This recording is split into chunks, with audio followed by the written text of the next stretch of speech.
Don't forget to like and subscribe. It's Jim Keller, everybody. Good morning. Always gets me. How is everyone? Everybody ready for a Poutine today? Hey, George. How are you, Ian? We haven't actually spoken in a little bit. No, we haven't, which is odd for us. Usually we are back at least and forth communicating in some manner. No, instead this week it's been through a Google Doc about what's on the Poutine. Yeah. It's been a crazy couple of weeks. We've not actually Poutined for what, 2-3 weeks now. I think our last Poutine was maybe it was a couple of weeks ago. I think it was like a week and a half ago, something like that. It's I was at DAC. I was in San Francisco last week. Very last minute. Was it 2 weeks ago? Yeah, it was 2 weeks ago. What was I doing? What was I doing? Oh, you were advancing AI. Yes. No, that was advancing AI, and then I was at DAC. Yes. And yeah.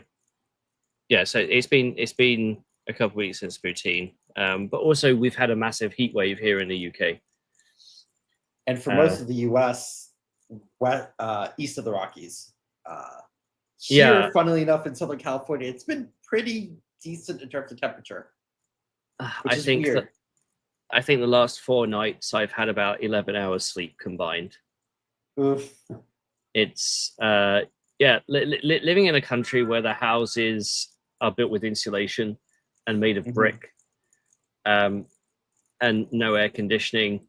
And before somebody says, well, why don't you get a window unit? The UK doesn't have those sorts of windows unless you live in a really, really, really old house. We have something called casement windows, which is the ones that you pull out and pull in. Not like Germany, the ones where you actually twist and then the top opens. That's more of a European thing. The UK has the worst of all those worlds. And of course, the minute you start looking to buy an air conditioner to stick in, so is everybody else. And then you forget. The UK is the UK historically either has 2 days of summer or 6 weeks of summer. The number of 6 weeks of summer.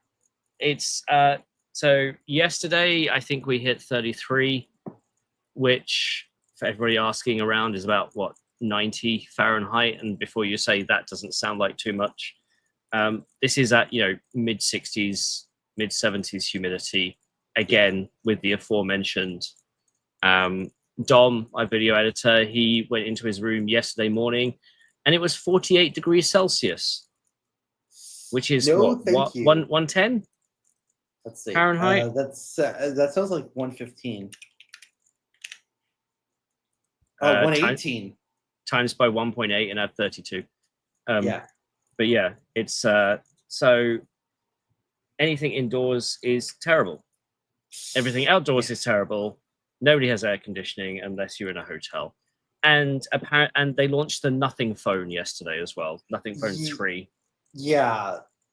Well, so I have a little bit of a pre-show topic, just because this is, in case you guys don't know, I got my degree in physics from Ithaca College, and while I was there, I was working on an observatory, repairing that, and I did a tiny little bit of stuff with OSIRIS-REx data before that got canned, unfortunately.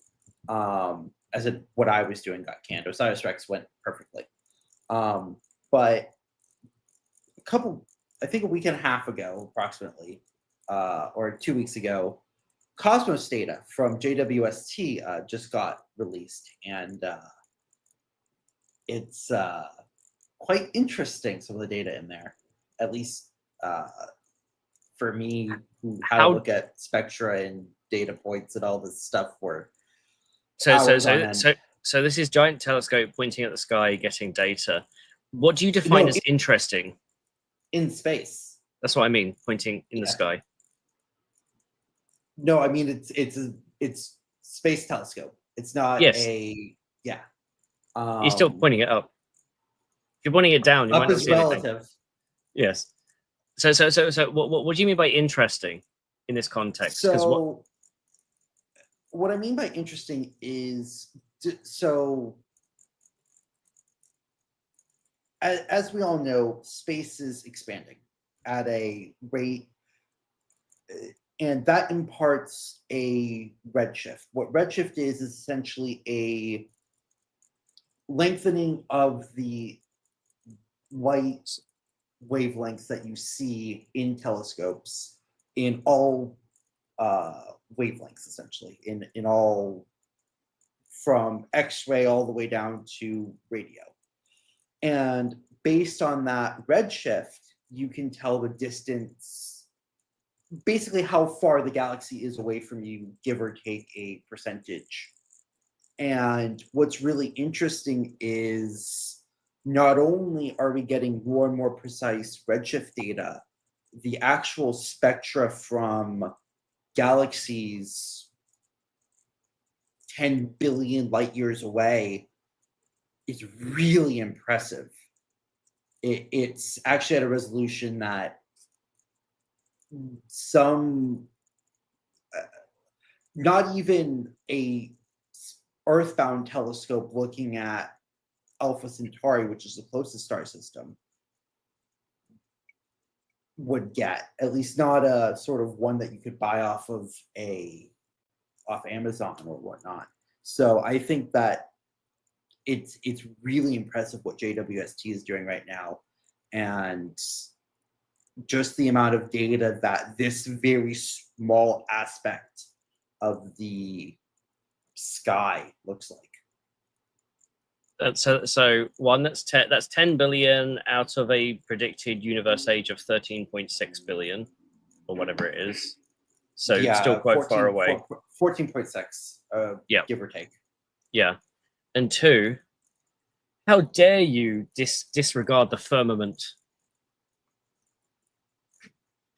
Are we also on a turtle? Yes. And is, in fact, are we actually rotating? Is the sun rotating around us while we're on the turtle? It's fluff argument again. Flat Earth fluff. No, it's that whether you love him or hate him, Pirate Software has a great short or a great clip where he talks about loving conspiracy theories. Mm-hmm. So if you combine flat Earth with giant Earth, what it means is we're on a massive ice ball, and the sun only has melted the ice on our little area. Yeah. So if you, it's a 28-minute video from Folding Ideas, but if you go to YouTube and you type in Folding Ideas Earth Curve, and you watch the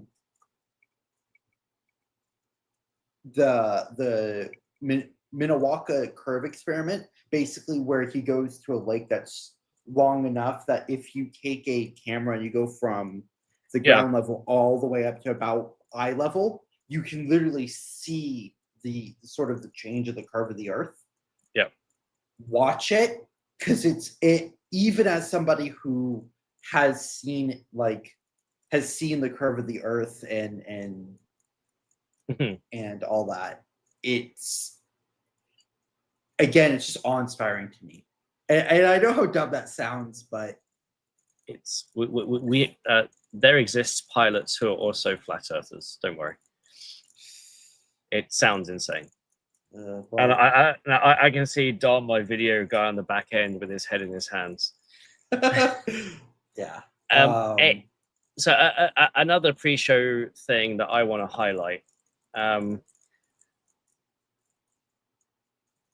Love or hate AI, there are some good use cases for it. There are some bad use cases for it. What I don't want is this. Yeah, oh God, not this. No. So this is the back end for a YouTube channel, and and you have your dashboard, your content, your analytics, community, whatever. And at the top, usually here, if you go to content, you have videos, shorts, live, posts, just so you can organize all the content. This one is new. As of literally a few hours ago, I've seen this. Inspiration. I've had this for about 2 weeks.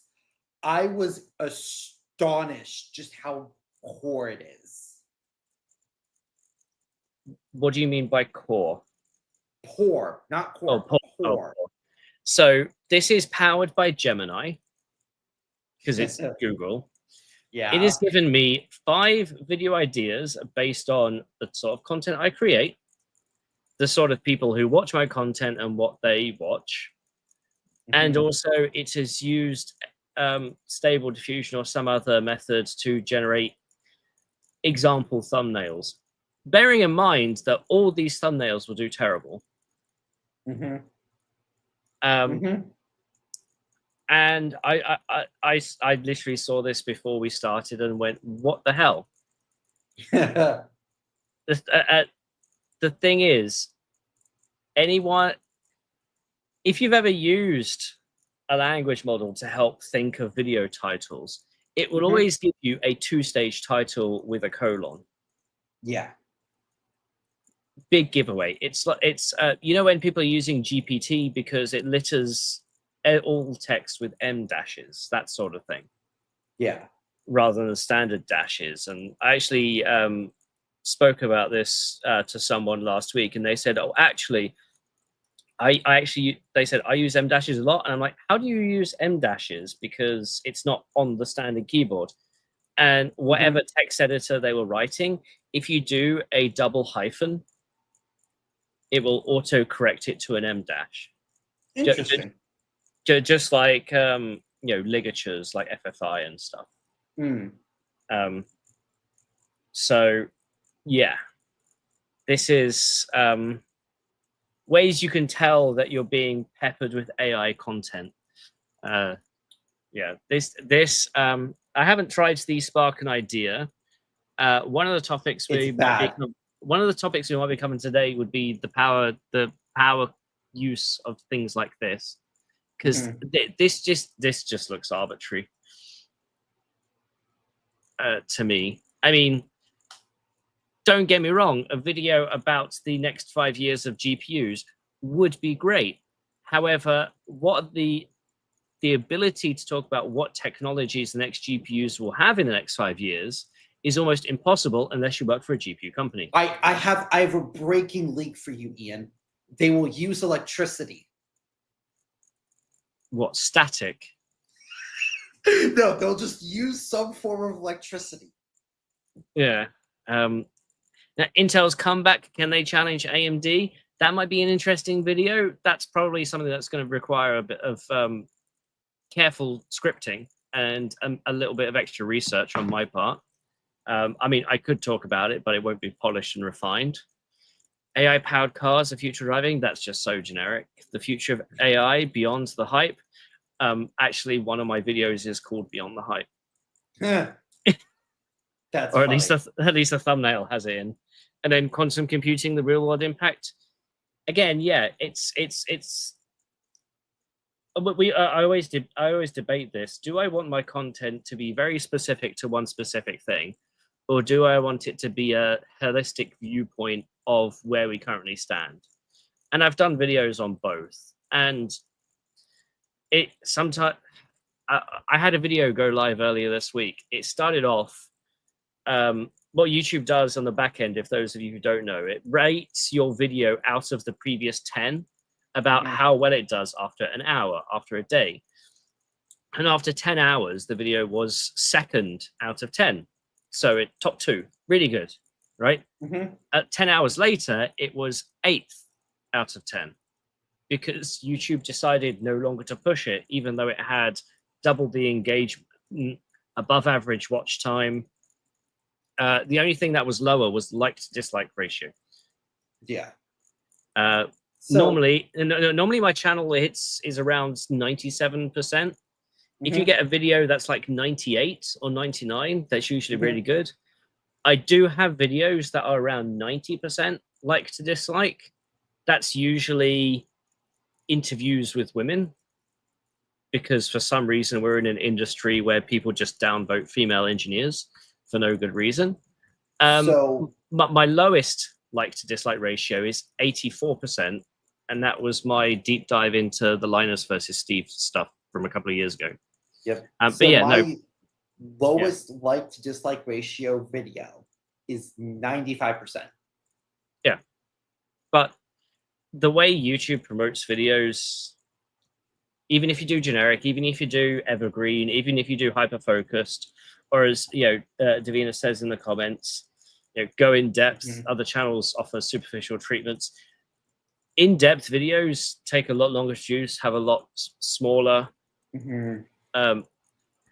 It's for example, the AI hardware show I did with Sally a couple of years ago.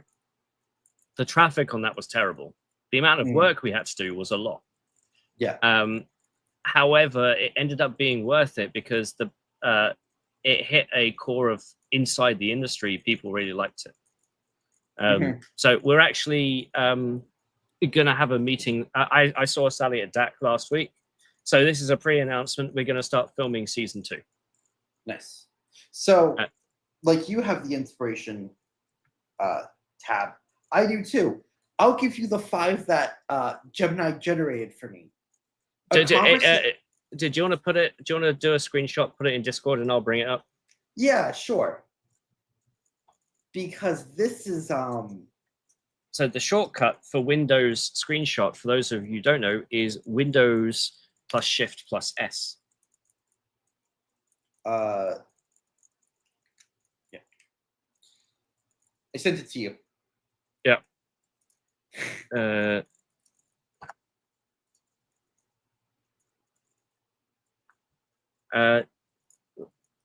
Let's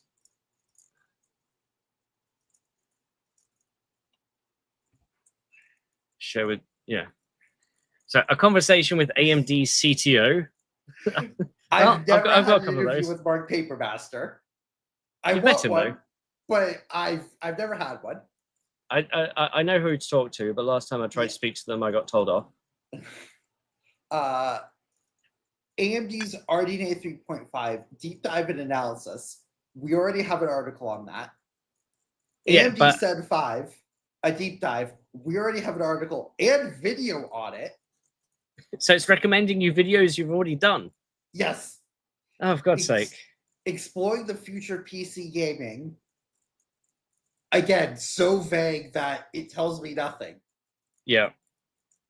And then Intel Arc Pro B Series, a hands-on review.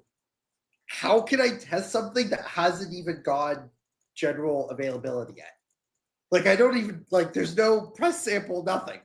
No, I know, but at least, but the thing is, if you got one, you might do it, right? Sure. If you had a chance to speak with Mark Papermaster, you would. Yes. But the other 3, I've either already done or is so vague that it's practically useless. The Zen 5 one, the fact that it's already been done. I've actually gotten a recommendation for RDNA 4 deep dive and analysis, and I've done a video on that before. 26-minute one, in fact. Fun times. We're still in the AI slop era.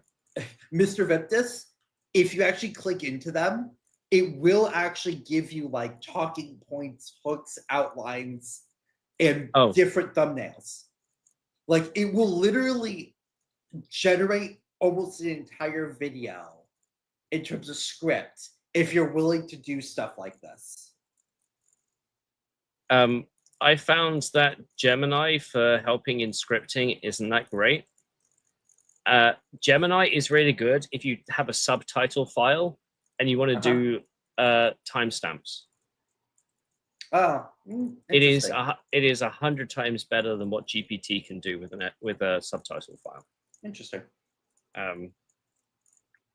Yeah. So anyway, I think it's been about 20 minutes.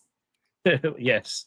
Let me bring this back up again. Okay, so let's get into our show then. Let's go back to the thing. So, hi everyone, and welcome to Tech Poutine, the weekly-ish podcast from More Than More and Chips and Cheese. Where we usually talk about processes as silicon and how we teach special rocks to think in very special ways.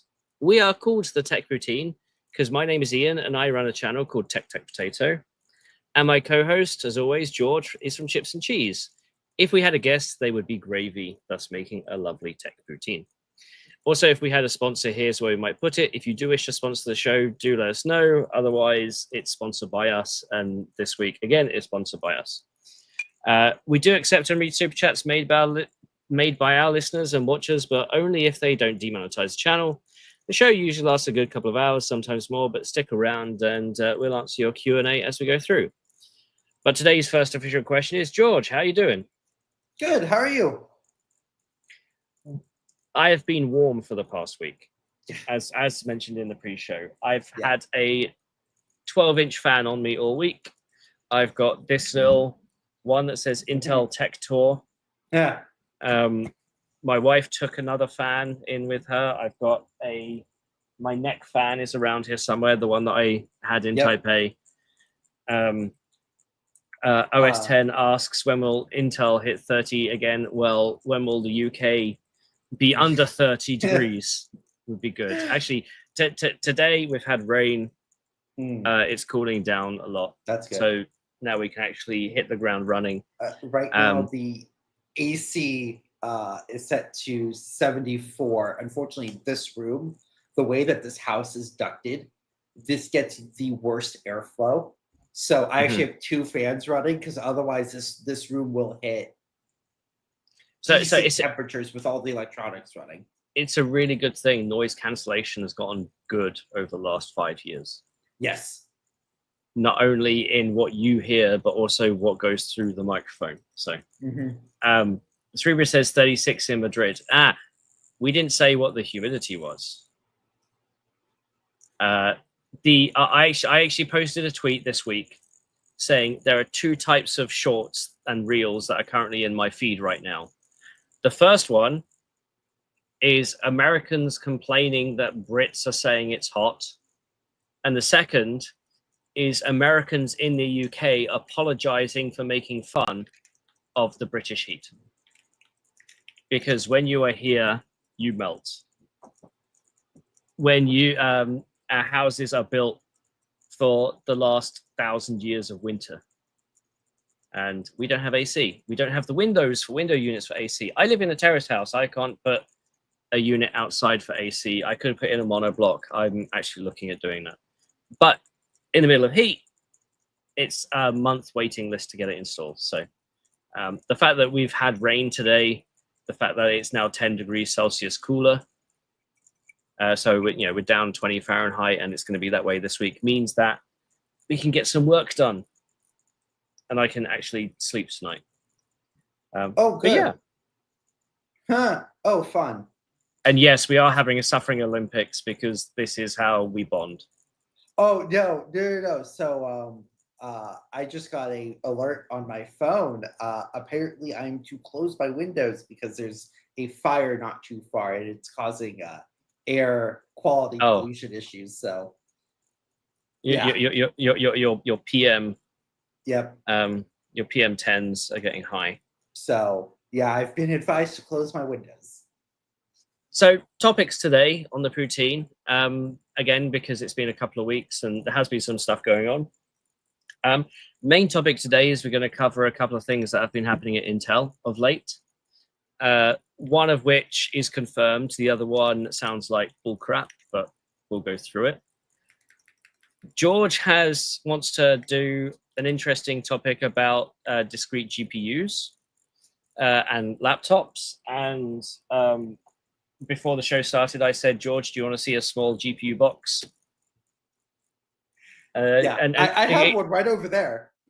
Compared to all the massive GPUs, this came in the mail. It's the $350 one. Yeah, there we go. It's super.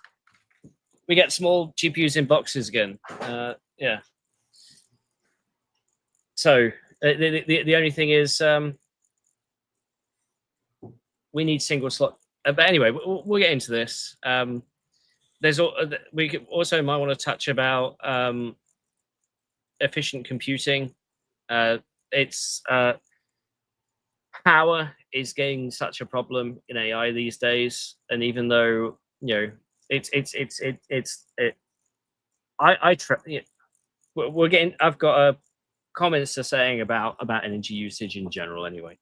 And then after that, we've got some tech boxes. We're going to go over some of the things I saw at DAC and some interesting stuff that's going on. But yeah, you ready? Yep. Good. Let's start off with the first thing, and I'll bring up this screen. Now, did you hear about this before I put it in? The Accenture news? Yes. Yeah. So we all know that Intel's got a new CEO, Patel. He was announced on stream. I mean, we didn't have the exclusive, but the email came through as we were streaming back in December. That was a fun stream. We know that he's got an idea of still thinning down the herd inside the company and making it more capital efficient. And so the big question is, when is he going to fire people? Who's going to be fired? Where are they going to be fired? Or how's he going to do it? Well, so this was announced last week. Intel is going to lay off most of its marketing and outsource it to a consultancy firm called Accenture, who are going to use lots of AI. Now, there's pluses and minuses to this. But George, I want to get what were your initial thoughts when you saw this? My first thought was, oh boy, this is going to be a change. 2, my second thought was, is this going to affect PR and the folks that I talked to within Intel outside? Because as you know, though the audience may not, marketing and press contacts and analyst contacts are usually different parts of the company, but sometimes can be the same people. So my second thought is this going to affect who I'm going to be talking to? And my third thought was, how is this going to affect morale? Because this is what, the 3rd layoff in the past year?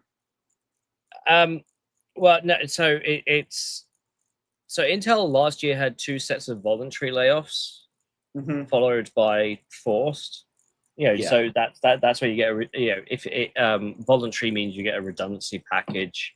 Apparently, the redundancy packages at Intel were quite generous last year. So the thing about this is that this is marketing, and marketing is usually put alongside another division called communications. Marketing communications, or communications and marketing. And normally it's very easy to get them confused. So communications is typically deals with reputation, media relations, internal comms, crisis communications, thought leadership, and works closely with things like the executives, HR, legal. On the marketing side, that's typically brand campaigns, customer engagement, and the wider scope of product launches.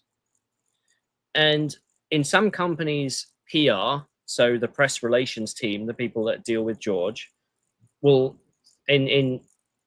usually in large companies, it's under communications. In smaller companies, it's under marketing, or it's some form of hybrid. What I think this is this is more of the brand campaign and customer engagement style. Now, so Intel is known for being a relatively, it's widely considered to have a lot of middle management. People whose goals in middle management is more about how big their team is, not how successful they are. And there are 2 ways to get essentially thin the herd in that sort of fat middle layer of the company. One, you use a precision tool to go through, find the people that aren't working well, and cut them. The second way is cut everyone and bring people back in time, right? So what I think Litbu has decided to do is essentially turn around and say, we're going to gut marketing, outsource it to a third party like Accenture, and have like a 2-year contract or something. This overnight probably cuts anywhere from 6,000 to 10,000 people, right? And then as the contract nears its end, depending on the success of the contract, they will slowly bring back people inside. So now you have a team inside the company doing roughly the same work, but is a 10th of the size. And all it's cost you is redundancy for 6,000 people plus 2 years of Accenture fees, which may be above the, you may be paying more to hire Accenture than it would be to hire a 10th of the team, but you might be paying less than if you had 6,000 people, because Accenture probably doesn't need 6,000 people to run Intel's marketing. Numbers like 6 and 10,000. What's hilarious is that as a company, in terms of number of employees, Accenture is almost 5 or 6 times bigger than Intel. They have 720,000 employees or something like that. Yeah.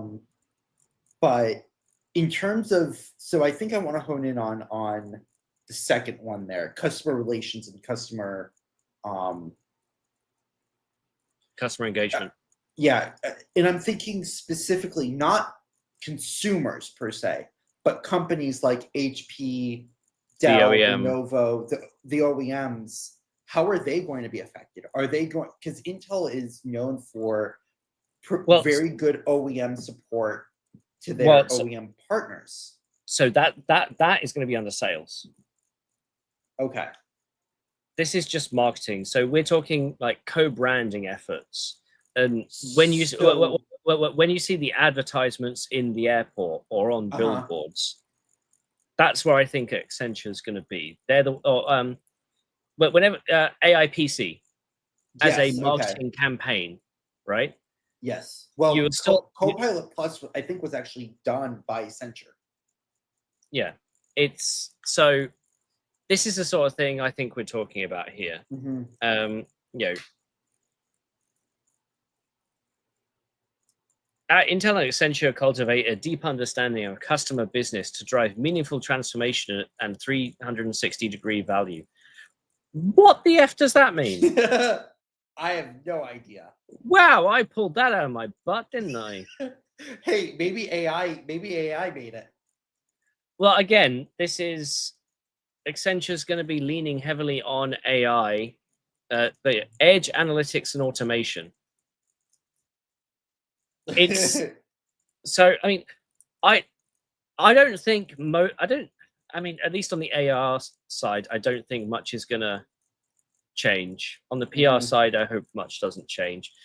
From an analyst perspective, this probably means we won't be involved in providing assistance and feedback on campaigns as much if it's now being done through a third party, because that's, you know, they do message testing with us and we'd have to be brought on earlier. And I see Leonard in the comments. Let it, you know, he's probably got some opinion here as well. He's one of Intel's analysts too. Yeah. So let me translate for you. There was a comment here. So FLA said, no more Caribbean cruises for marketing. Boo-hoo. He's referring to the fact that just as Pat Gelsinger came on board, the sales team had a worldwide all-hand sales meeting on a cruise ship on 2 cruise ships. That was already pre-planned before Pat got there. I believe the head of sales is now gone, who organized that.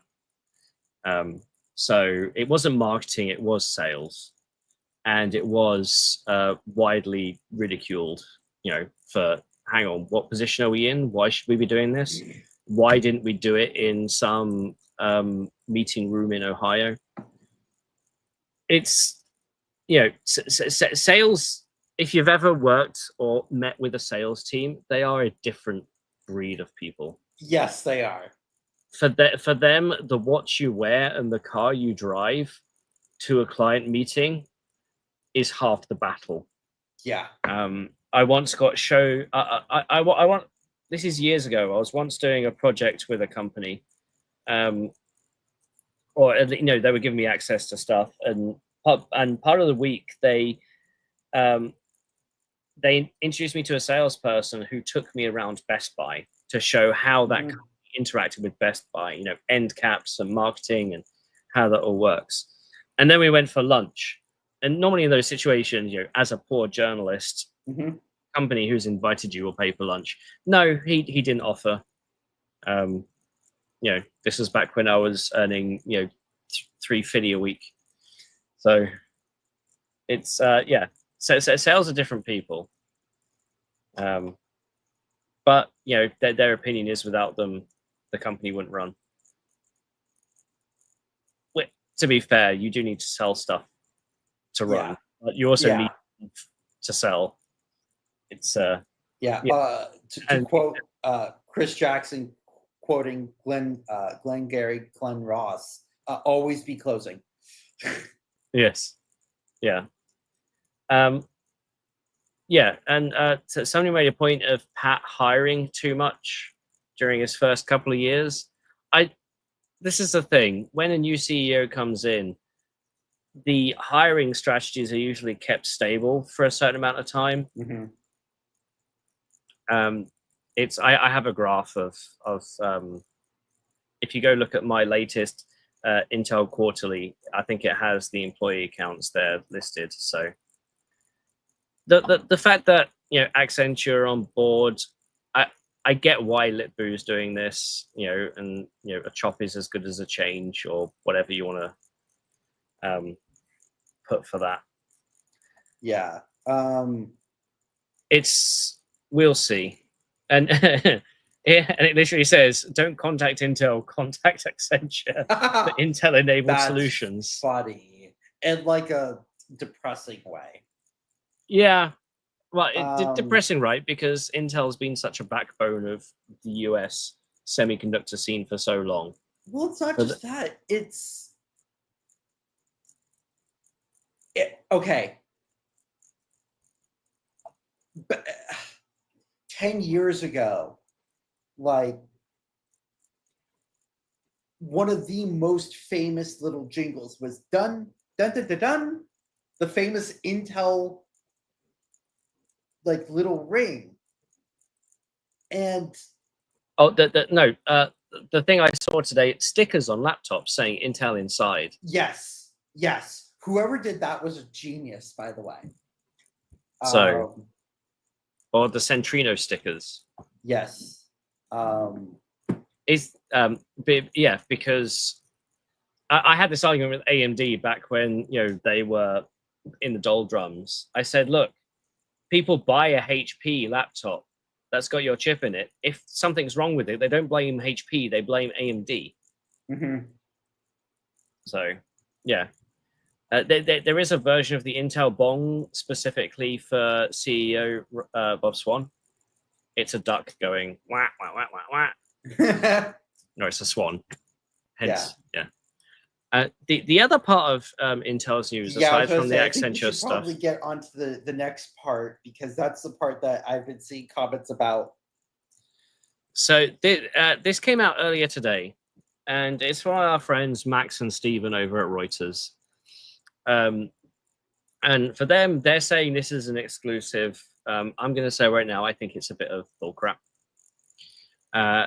And we won't go through the article, but the short and curlies are that Intel plans to potentially write off 18A process node, which is meant to be their massive consumer-focused process node, and pivot people's focus to 14A, which is the one beyond. And I want to bring up Intel's process node roadmap. I didn't actually have it ready, so give me 1 second.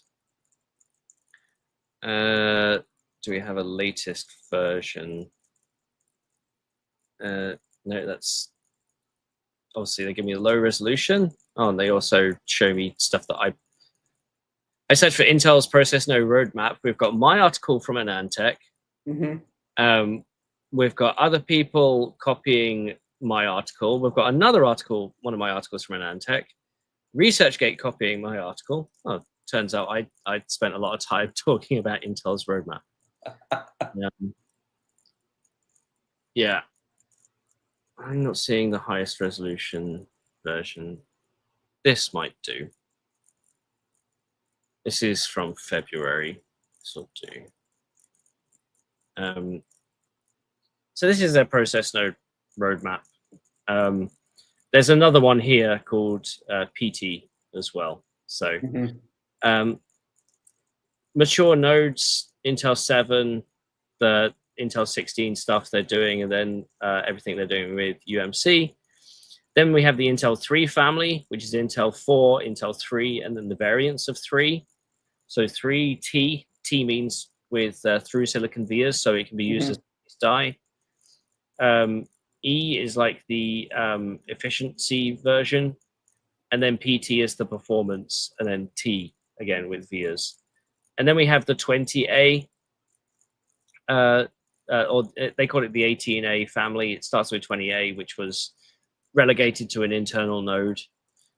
18A, then 18AP, and then there's PT on this. And then they have the 14A family, which will be available, have versions with high NA and without high NA, depending on cost and performance and required. So it's the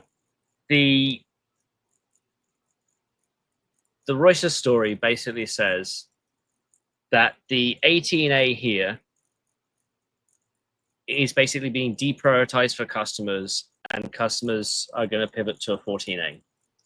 The thing is, at Intel's Direct Connect event, their Foundry event in February, they essentially turned round to everyone and said, we're going to have a couple of customers on 18A, but they're more excited about 18AP, which is roughly the same PDK, but things will be about 9 months more mature. The IP blocks that everybody's creating will be 9 months more mature. So all the cadence, all the synopsis, you know, the PCIe, SerDes, all that jazz, everything will be more mature. But it also means, obviously, revenue projections get pushed 9 months out. But what Reuters is saying is ignore that. It's going to be another 9 months or more because they're pushing customers towards 14A. And I'm calling bullcrap on that. I really am. Because we've already got commitments on this 18A family. Yeah. From Amazon. And was Microsoft the other one? I think Microsoft is the other public one. Yeah. I know that there are more outside of those publicly announced too. Yeah, it's I think they're working with like 5 out of the top 10 chip companies, as in I believe so, yes. chip builders.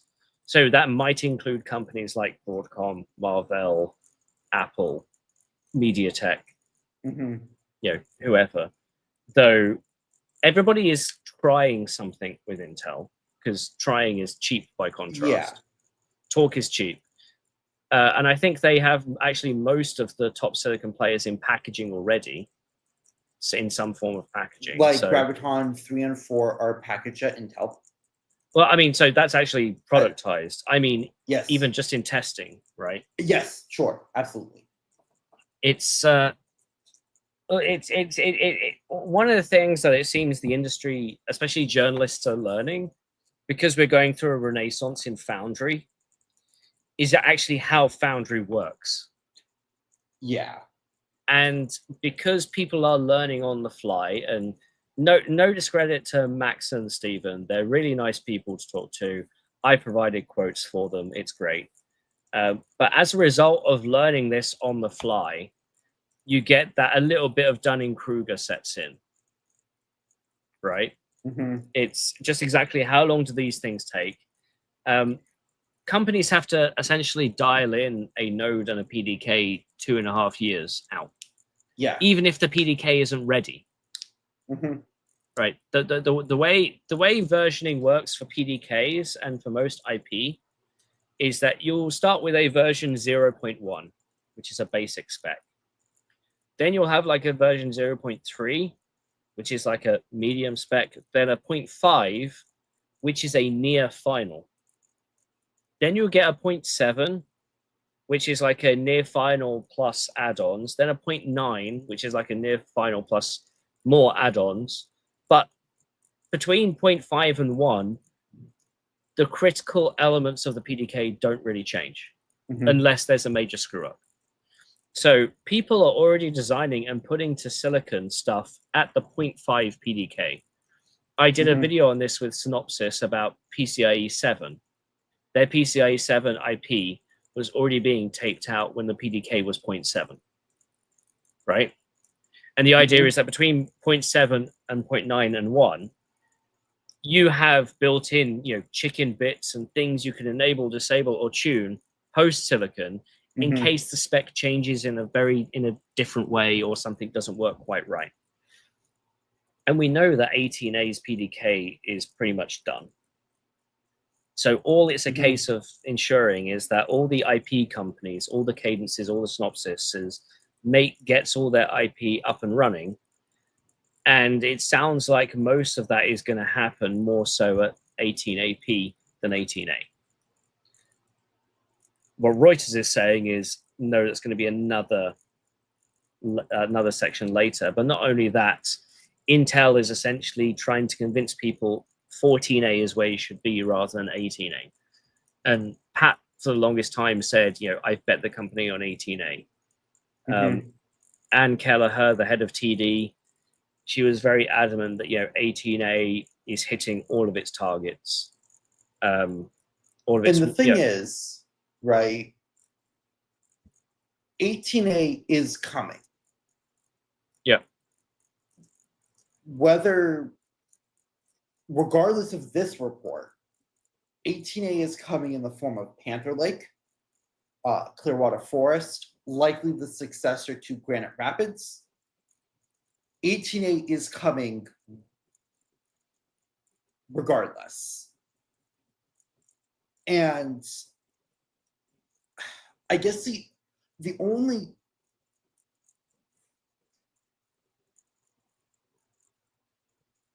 like you said before, I wouldn't be surprised if customers aren't looking at 18A, but in fact they're looking at 18A-P, just because that will have more mature tooling and EDA tools from folks like Synopsys and Cadence for folks that are more in tune with that, with their pre-existing tools. Part of this is also that, again, Cadence, Synopsys, and the IP companies are just understanding Intel's PDKs more, right? For them, it's actually a relatively new thing because all the tools pre-Intel 7 were very custom to Intel, and Intel did all of its own IP. And, one could argue a story of how Intel made 4 versions of this PCIe IP because groups inside the company didn't speak to each other for some reason. So part of it here is just that there's an exponential curve in learning for these companies.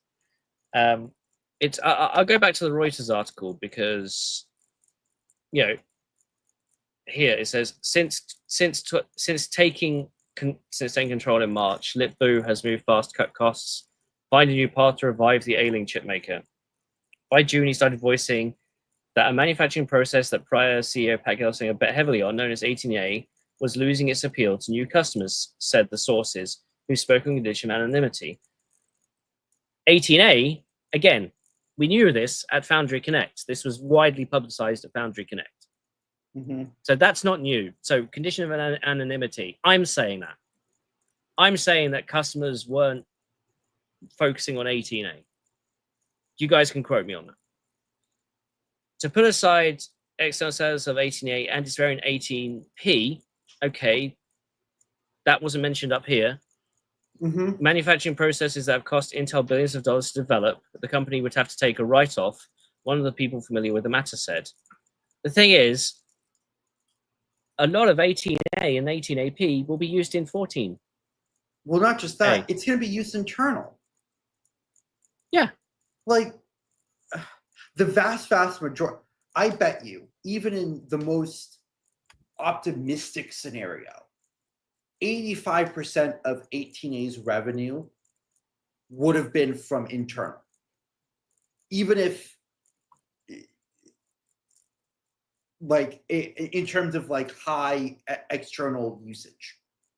More likely 95% of the revenue of 18A, and I'm talking about standard 18A here, is likely from Intel themselves.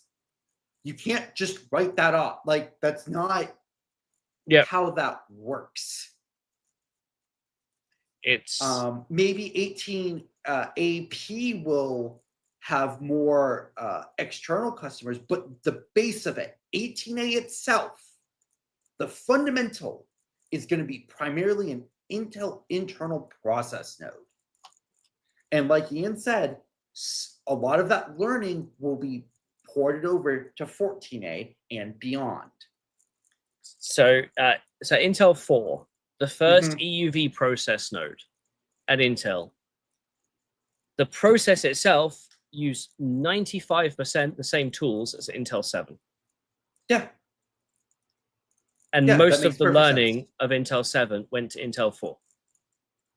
So saying it's also you have to plan this inside your fabs, the fabs that you're going to build out. Either co-develop, or Intel used to do this thing called copy exact, where they build a process node in Oregon and then copy it over. All these things have to be made, decisions made well in advance. Yeah. So this is why. So industry analysts is, come on guys, Max, Stephen, ping me on stuff like this, please. So Intel declined to comment on such hypothetical scenarios on market speculation. I wonder why. It said the lead customer for 18A had long been Intel itself, and ramp of Panther Lake starts later this year, which they've said. Persuading outside clients to use Intel's factories remains key to its future. Yep, we know that. Tan's preliminary answer to this challenge focused more resources on 14A, the two sources said. Nvidia isn't going to be using Intel anytime soon. No. We know this. They outright said that. Jensen said that. Jensen said it's not enough to have a 10% better transistor. Yeah. Right?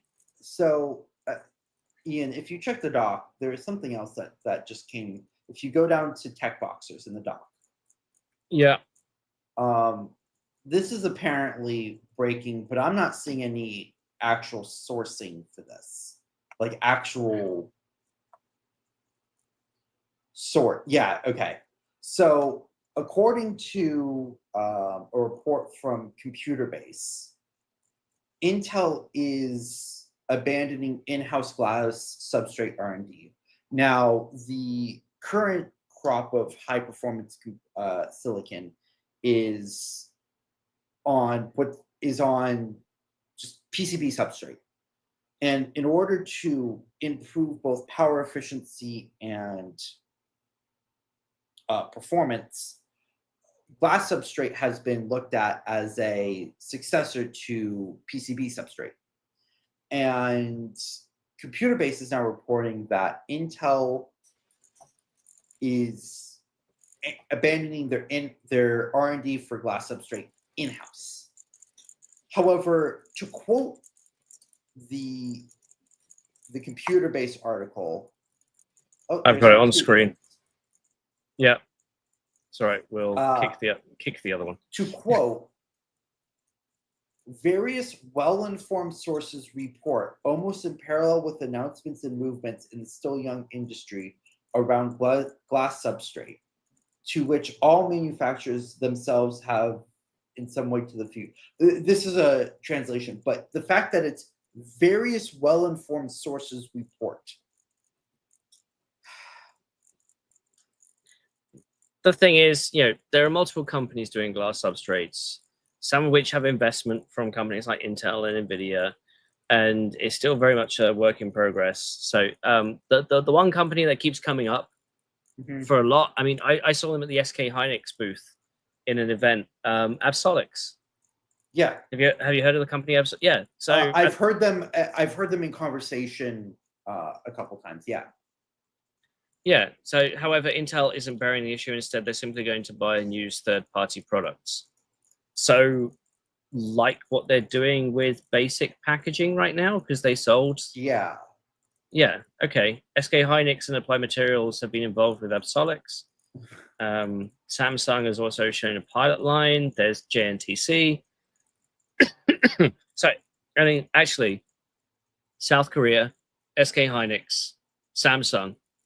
I have a feeling that South Korea may be the hub for glass core substrate.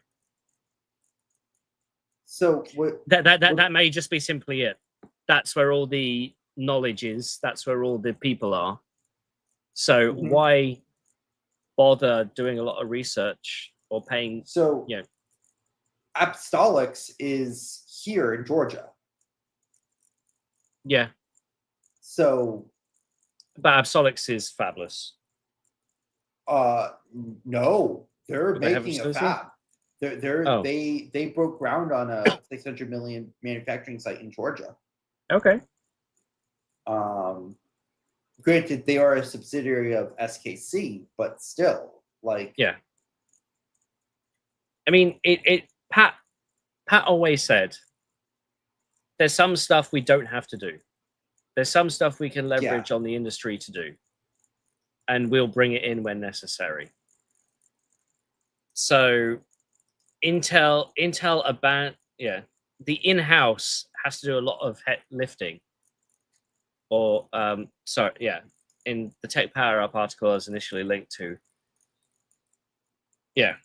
leans on external suppliers. That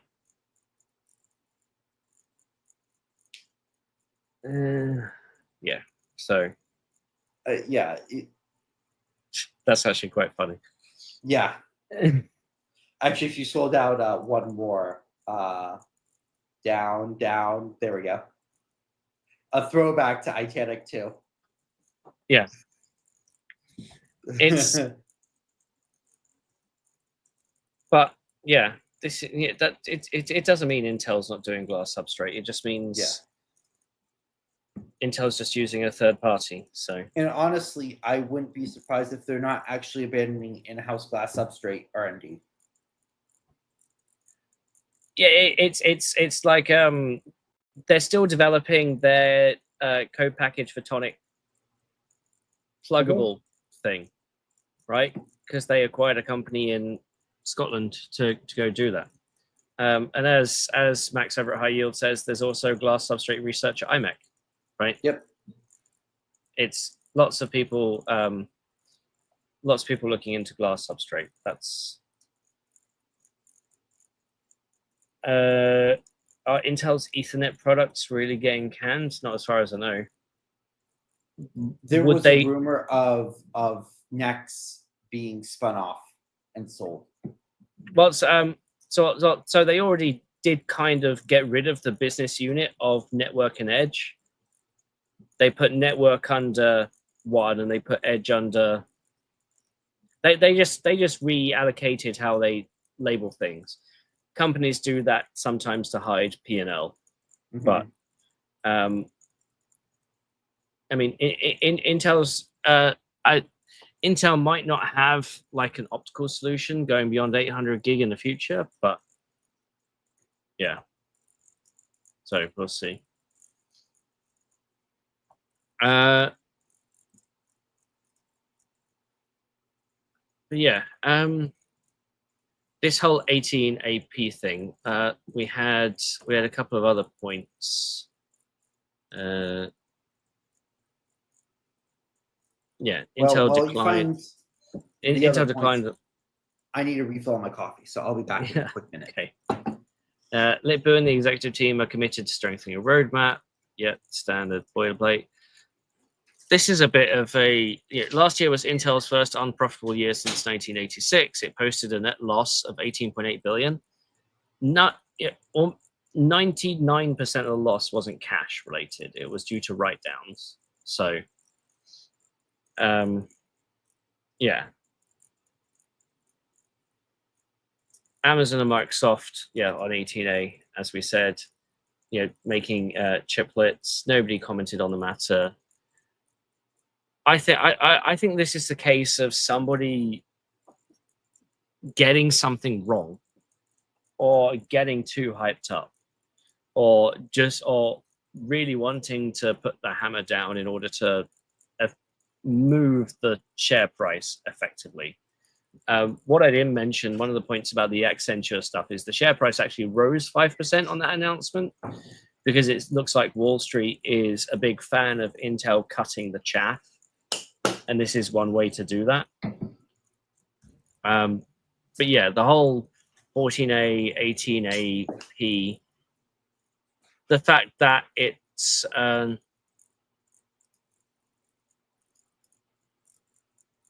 it says here, 18A manufacturing process includes a novel method of delivering energy to chips and a new type of transistor.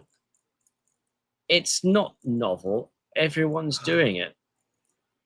Together, these enhancements were meant to let Intel match or exceed TSMC's capabilities. They're still going to be there on 14A. Still going to be there on 18AP.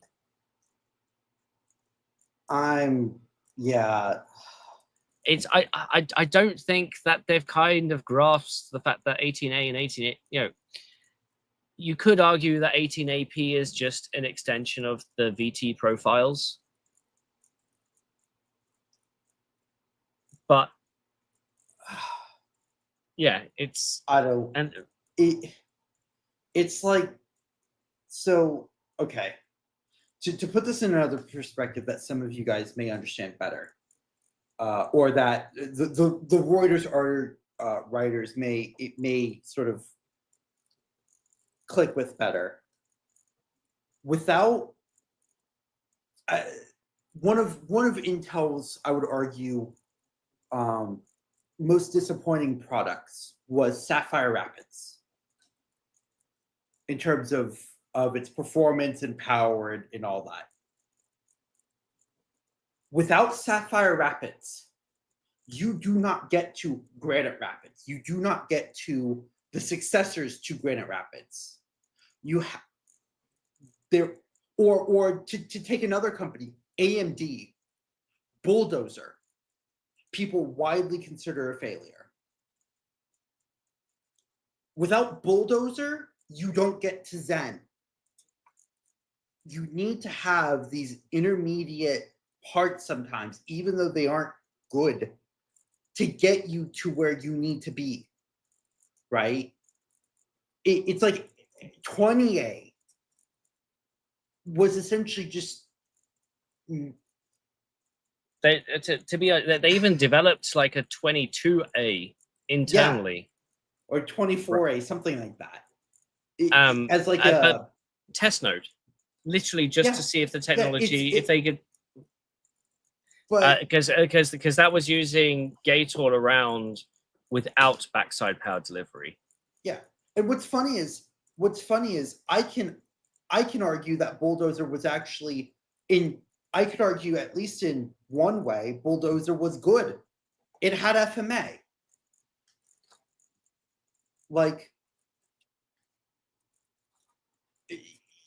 Sapphire Rapids has a crap ton of accelerators on board.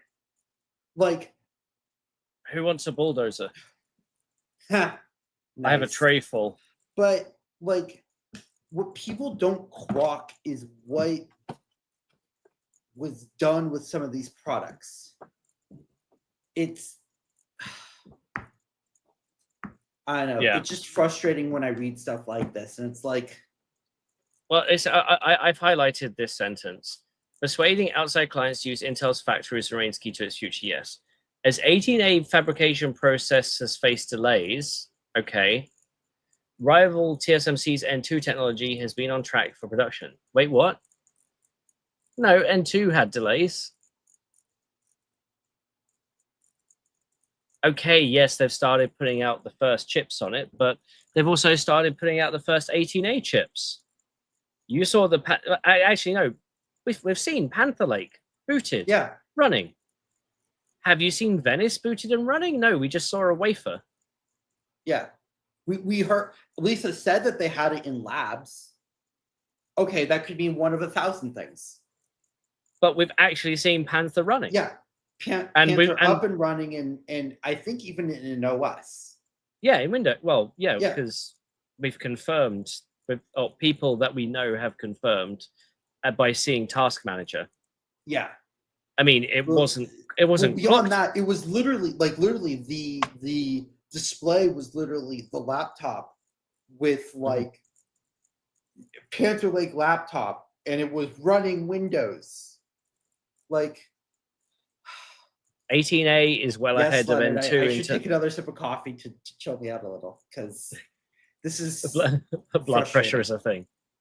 Well, okay. With that, let's let's take a beat. So, yeah, we're probably in the middle of the Poutine right now. So we're going to take a minute here to talk to you about our sponsors and the ways that you can support us. As I said before, we have no sponsors this week, but this means you get a couple of minutes of George and I talking about the best ways that you can support what we do. First of all, click subscribe, hit the notification bell. At only 3% of my subscribers have got notifications enabled. I checked yesterday. So if you can do that, that would be great. That's how you get the latest updates on our channels. Amidst the myriad of AI slop that probably invades everybody's feed, I know it invades mine. If you're more of a fan of written content, then please do head over to chipsandcheese.com to see George and Chester's work and the team over there. Or in my case, more as in gordonmoore.com is where I will land. I'm still due an RDNA 4 deep dive. That should be coming out either end of this week, beginning of next, with any luck. But yeah, that's where you can, while I focus more on the business side, George does his hardcore microarchitecture testing. Another way to support is in the merchandise, shop.techtechpotato.com. If you would like a lovely mug with a Tenstorrent black hole logo on it. This is the 20, they call it the 20-ounce mug. This fits in a half-liter beer. Perfectly fine. Or, in this case, half a liter of coffee. And if you haven't caught, if you haven't caught the last couple of poutines, I'm going to bring Dom on here because he's supporting the latest shirt. This keynote could have been an email. We're working on a few others, of course. Thank you, Dom. You can all get that again, shop.techtechpotato.com. We also have yield at white die size and my latest iMech video, where I've done the roadmap from iMech out to 2039. The number of people who have clicked on the yield at what die size video, yield at what die size t-shirt is absolutely hilarious. I didn't expect so many people to go click on that t-shirt. But everything you buy does help me feed George whenever we attend events. We are next, I think, in person together for Hot Chips in 7 weeks. Yes. And it's going to be a very busy show. Oh, that reminds me. I need to probably book my flights. Me That too. would be a good idea. Yeah. Me too. I probably need to book flights. Uh, It's also in Stanford, which is I still need to find a hotel that has fast Wi-Fi. But also, if you're of an investor type, my day job is a consultant for the tech industry. So if you are looking for some analysis or advice, please do reach out in all the usual places. And scene. So as we go into our second topic for the day, George really wants to bang on about why he hates testing laptop graphics. So, oh boy. Okay, you know what? Let me get a prop real quick. It's not Winnie the Pooh, is it? No, if I was testing a Chinese CPU, President Pooh would be coming out. But okay. So, I went to Best Buy because I wanted a laptop to test against the myriad of Strix Halo devices I have here, because I've been struggling with if you've noticed, we don't have any Strix Halo coverage in terms of an article on the Chips and Cheese website, and the reason for that is, well, one, I've had some stuff crop up, but number two, I've been struggling with what coverage do I want to talk about with Strix Halo. And I decided, well, let's go out, let's get a laptop with a modern Blackwell laptop dGPU and an Arrow Lake H CPU, because we haven't tested Arrow Lake H and Blackwell laptop is new. So in specific, this Omen Transcendent 14 2025 has a Core Ultra 285H and a 5070 laptop GPU. The laptop GPU goes up to about 75 to 80 watts, and the CPU is about 73 to 75 watts, with a rough combined power of 110 watts. Now, that's plugged in. And the reason why I say that's plugged in is because if I've since rectified the problem, but when I booted this laptop up and I started running benchmarks on power, so plugged into the wall in superposition, I got 3611 in 8K optimized test. I unplugged it on high performance mode with all the sliders maxed for power and thermals, and I got 374. Yeah, that's not right. A tenth on that's DC. Not right. However, something interesting I noticed was if I brought it down to 1080p, the numbers were about, I don't remember the exact numbers. It was about 80% on DC versus AC. However, here's the real odd stuff.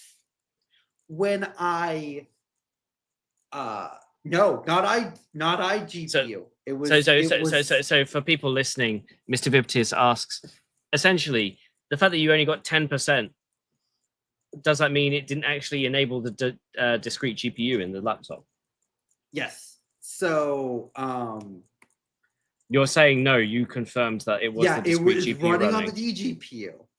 It was essentially just running idle on the dGPU for whatever reason. I put it in power saving mode. So you know how in Windows you can click on the power and then set it to power saving if your battery's low. From 300, well, approximately 400, it went up to 1200. Yeah, that had me subbed for a good 48 hours. I was going, why is it doing this? And what's weird was it was just the GPU side of stuff. The CPU side was behaving as I would expect. But the GPU side was being weird, and it took me so long. Eventually, I figured what it was. And what it was drivers? the stupid gaming, open gaming hub software. When I uninstalled it and then reinstalled it, behaves as I would expect now. So that's the thing is, to get 300, it was obviously using a lot less power as well anyway. But you would think that, but it was still drawing 25 watts from the GPU. Okay. So it was just a case of HP's own software decided to take over the control of the GPU, which is fine. That's what Intel and Nvidia have always said. We want OEMs to do the unique stuff that they do with software, but somehow the out-of-box software was balked.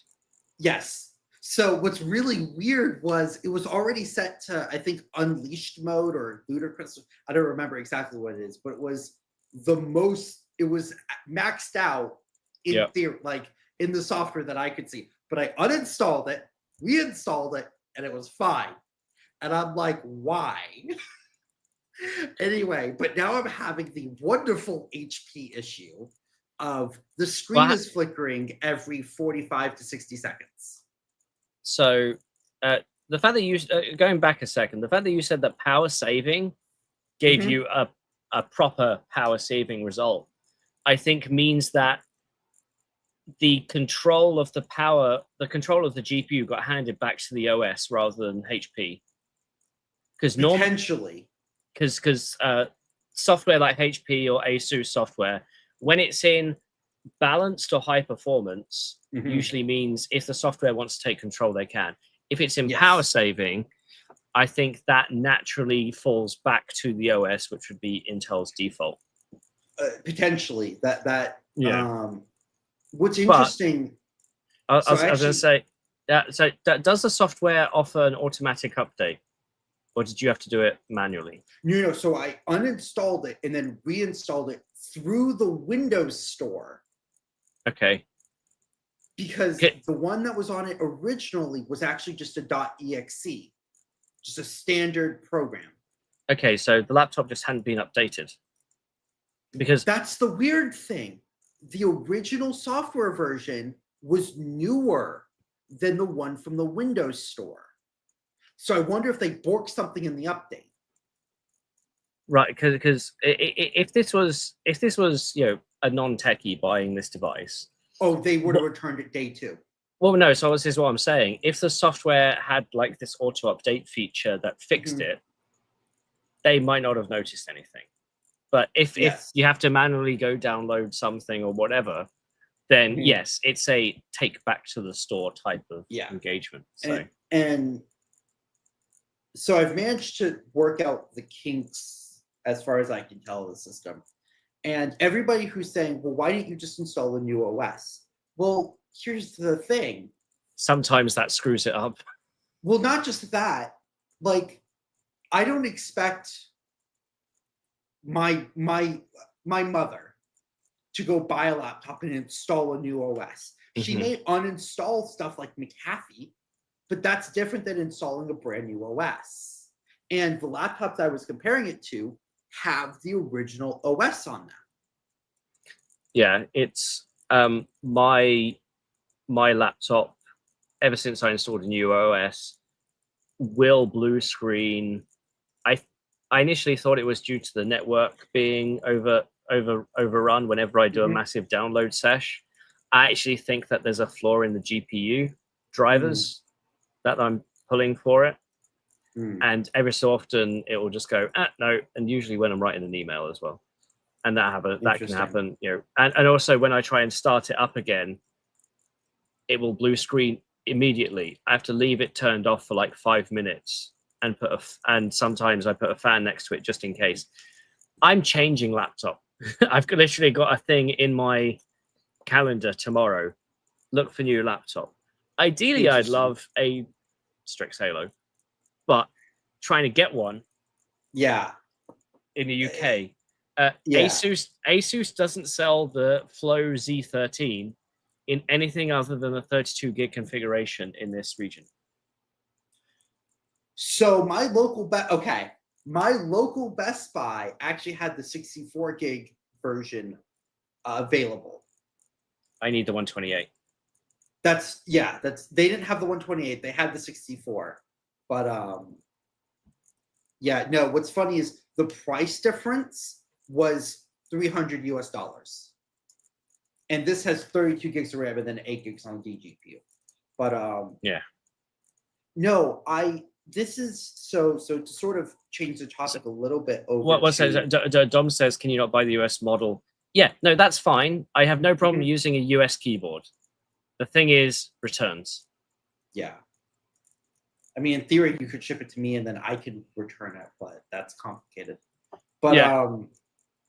Anyway, slightly shifting to a slightly topic. Actually, in terms of performance, actual gaming performance. Yeah. In the tests that I've run, which of course is not comprehensive, can never be fully comprehensive. Strix Halo is about the same performance as this laptop, but I've had far less issues with stuff like Optimus, and suddenly, the GPU has decided that it needs 20 watts for 30 minutes and the fan turns on and for whatever reason, right? Just stuff that dGPU systems do, because the minute you put there's a reason why I only get UMA laptops, ones without a discrete GPU, and that's because when I need a laptop, chances are I'm on the road, and I need it just as much for the battery life as anything else. And having to second guess every time whether my GPU is running or not. I had the one of the AMD Asus Animatrix display things with a discrete GPU in it. And in the Asus software, it does have a UMA only option, right? It requires a restart, but you can never tell that the discrete GPU is using 0 power because it's still in the system and it's soldered in. And then when I actually did need the discrete GPU stuff, you have to, again, restart. And I'm one of these people who never restarts unless I really, really have to. And so I've just always... And non-dGPU systems today, the good ones, do have really good battery life. The minute you put a discrete GPU in, and it's fine. I went through, when I was at university, did I need battery life on my laptop? No. Because I was either working in my dorm or working in the library, or actually at that point, we didn't really take laptops to lectures. It was still all handwritten notes. But even then, right, it was fine. So, and you know, to be honest, you don't need a discrete GPU to take notes in a lecture or in the library. You might need it for playing games if it's your only system, right? But again, as a little bit of a pivot point with stuff like Strix Halo and the N1X that's rumored from Nvidia, I personally think that for thin-in lights, for a given definition of thin-in light, I think the dGPU is probably going to go away. And I think we're basically only going to see the high power desktop replacements. Yeah, the high power DTRs with dGPUs. Well, so this is a thing that's been going on for a while with laptops and integrated graphics, because the argument was, as integrated graphics get better, lower end discrete GPU laptops will disappear because of the overlap in performance. Thing is, that hasn't really happened, right? I would disagree. Well, no, okay. So instead of getting a 1030, it's more like a 60 series. Yeah. but it's if you compare integrated graphics 10 years ago to now, it's absolutely insane. You know, integrated graphics today would probably beat a high-end desktop GPU from 10 years ago. Yeah. Right. Strix Halo definitely. Yeah. Right? Oh yeah. But for some reason, discrete. From a B2B perspective, just to paint a picture here, the number of times a B2B buy order will say, "Oh, we need laptops for our company." They have to have a discrete GPU in because we need a video output, or they don't understand that the processor inside has integrated graphics, so they spec by default a discrete GPU.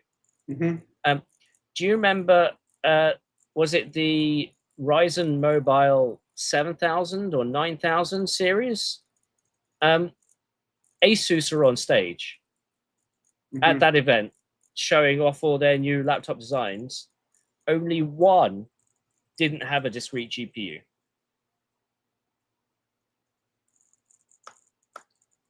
That was a Strix Point launch. Yeah, no, I do remember that. You're right. Because I pointed out, all of these have discrete GPUs. I want the one without it. And I mean, they all had Nvidia inside. Yeah. None of them had an AMD mobile chip.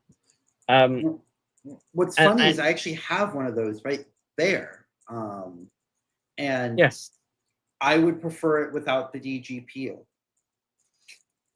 We are definitely showing use case bias here. Yeah. Actually, Mr. Viptis has a good point. For the longest time, it was the MX series, and I think the latest is the MX 450. That's still 570. Yeah, so that's still in base, I believe. Yeah, Turing or Ampere, one of the two. So a decade old plus. No, so Will's saying it's a niche market for discrete GPUs and laptops. For B2C sales, I wonder if it's not above 50%.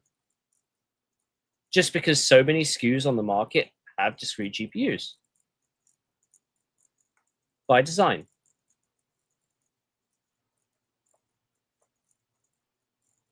Even if it's, again, MX150 style, MX450 style. I don't know. The thing is I again, you might be right. It might be bias, but I just don't see the need for a dGPU anymore, unless you have a 6-10 pound behemoth that is, you know, the whole meme of like fan whirring and you get sucked into it. Well, hang on. So for a while, I used to carry around an MSI Titan. Yes, I know. I've seen that monster. Yeah, and we used to use it for video editing on the road, right? Dom's in the back room. Do you think we ever need to bring it to an event again? Yes, no. And he's giving me the thumbs down. No. Yeah. Because the integrated GPUs we have today, the only thing that big system gives us is perhaps another M.2 slot and a bigger screen. I mean, also that device has a 360 hertz display. We don't need that for video editing. So fun fact, all of the videos done by us at Computex was done on a Asus ZenBook S14 with Lunar Lake. And then most of the editing done for the interview with Alan was done on Strix Halo. To be honest, I think at Computex, Dom did a bunch of editing on a Snapdragon X Elite. Yeah. No, there was one problem with it though, and you'll find this amusing. So because we don't use a standard video editor, most people use one of three. right? Mhm. Or one of 4 if you include Apple in there. We use like what could be the 6th or 7th most popular one actually, and it does have a GPU acceleration feature, but Oh, because no. it's not ARM native, Mhm. it's emulated or translated or whatever you want to say. And if you enable GPU acceleration, that gets emulated on the CPU. Because Oh, now the thing is, you remember when you're thinking, oh, XLE, okay, doing translation to ARM, and you have ARM native software, and x86 gets translated. no. You don't automatically think, well, what about stuff that's accelerated on x86 with the GPU? Mhm. Is still listed as accelerated on a Snapdragon X Elite, but it's accelerated on the CPU because it's emulated. You can't emulate it to the GPU. Yeah, that just doesn't work. If it's DirectX or Vulkan, it may be different. Yeah. I don't actually know it. I don't think it. I don't know whether the software we use is OpenCL, but again, it doesn't see that because it sees a Qualcomm chip. Yeah. Or whatever it emulates. Yeah. So yeah, as Chris Jackson says, negative acceleration is still acceleration. Yeah. This is true. The magnitudes differs. Yeah. So I mean, yeah, no, but video editing on a Snapdragon X Elite now. Okay, it's clunky and it's not smooth scrubbing in the video editor because we decided to record at 4K 60 for the entire week. Okay, but it's getting there. I have a bit of a so Schmidt in the chat says, quote, the reason for dGPU is CUDA. Until HIP actually works on Windows, you're not gonna run any PyTorch or like lib. I have a take for you. This may be considered a hot take. One, why are you doing development of AI on Windows? Like, you should really be doing it on Linux for the most part. Might not be doing AI. True, but 2, okay, I counter you with just SSH into, your home system. I'm on a plane. I'm on a boat. You can I have SSH into my home system on a plane. When I flew to Dak, the Wi-Fi wasn't working. Okay. 11 hours, no internet. I got a lot of work done. But because you want to just see stuff runs. Or it's not Windows, it's WSL, right? Yeah. I mean, and Rock'em works on WSL. Like, that's no, it's mostly as playground, not as dev. Yeah. Like, if you're actually seriously doing that, you should have a way to, okay, great. No Wi-Fi over the Pacific. Then you know what? Actually, didn't they just disable Starlink? That's Maybe, what happened. Potentially. Yeah. But Vince, I have a crazy thought. Just disengage for 8 hours. Just best work on a plane. Or do work that doesn't need the internet. Like so my thing was they only told us the internet wasn't working about 2 minutes before takeoff. So I hadn't prepped properly. So I had to do a bunch of stuff that I didn't think I was going to be doing that day. So that annoyed me, but I still got it done. But yeah. I just don't feel like the trade-off is worth it. Okay, if it's that needed, then okay, fine. Maybe you're of the niche that needs it. Okay, sure. But I don't know. I just don't feel like you need it. That's just me. If you really want to use CUDA, then you need a CPU with NVIDIA integrated graphics. Oh, May so, I present? May I present to you world exclusive I know of what this is. imagination? Because it doesn't exist yet. No. I was gonna say go buy one of the Intel Atom laptops with an Ion chipset in it. Try running CUDA on that. No, what you do is you get your DGX Spark. You take a portable monitor. So one of the things that happens every year just before Computex is that a bunch of the US tech YouTubers have a battle to see what system they can get away with running on the plane. And was it Paul this year managed to essentially run a mini PC, and he had one of those USB type DisplayPort over Type-C 13-inch displays. He stuck using a panel on the seat behind him. Oh, it's Kyle. Yeah. But you know the things that you put on your car on the inside to hold your tablet or your phone or whatever. Yeah. He did that, but for a 13-inch display, DisplayPort over Type-C, and then a 65-watt power brick into the power, and then he had a Bluetooth keyboard and mouse.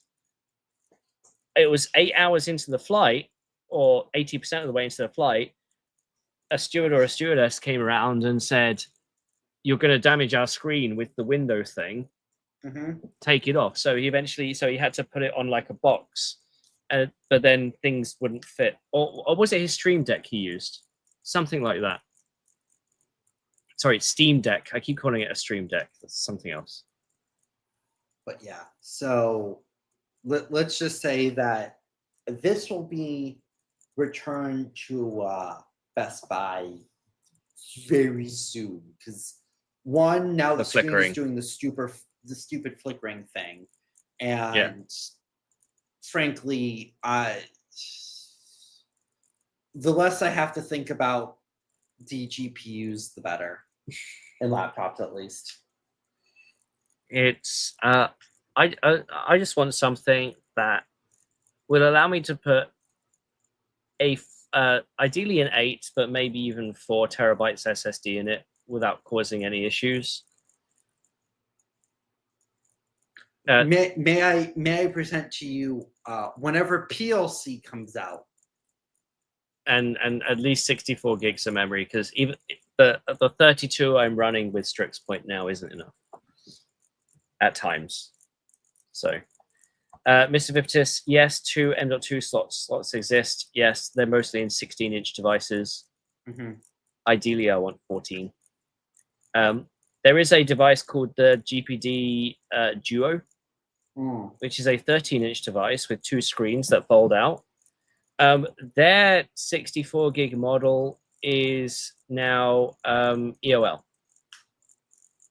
So if I want one, I'm going to have to buy it or import it from China, or Banggood or AliExpress or whatever, and then get shafted on import duty because I live in the UK. Yeah.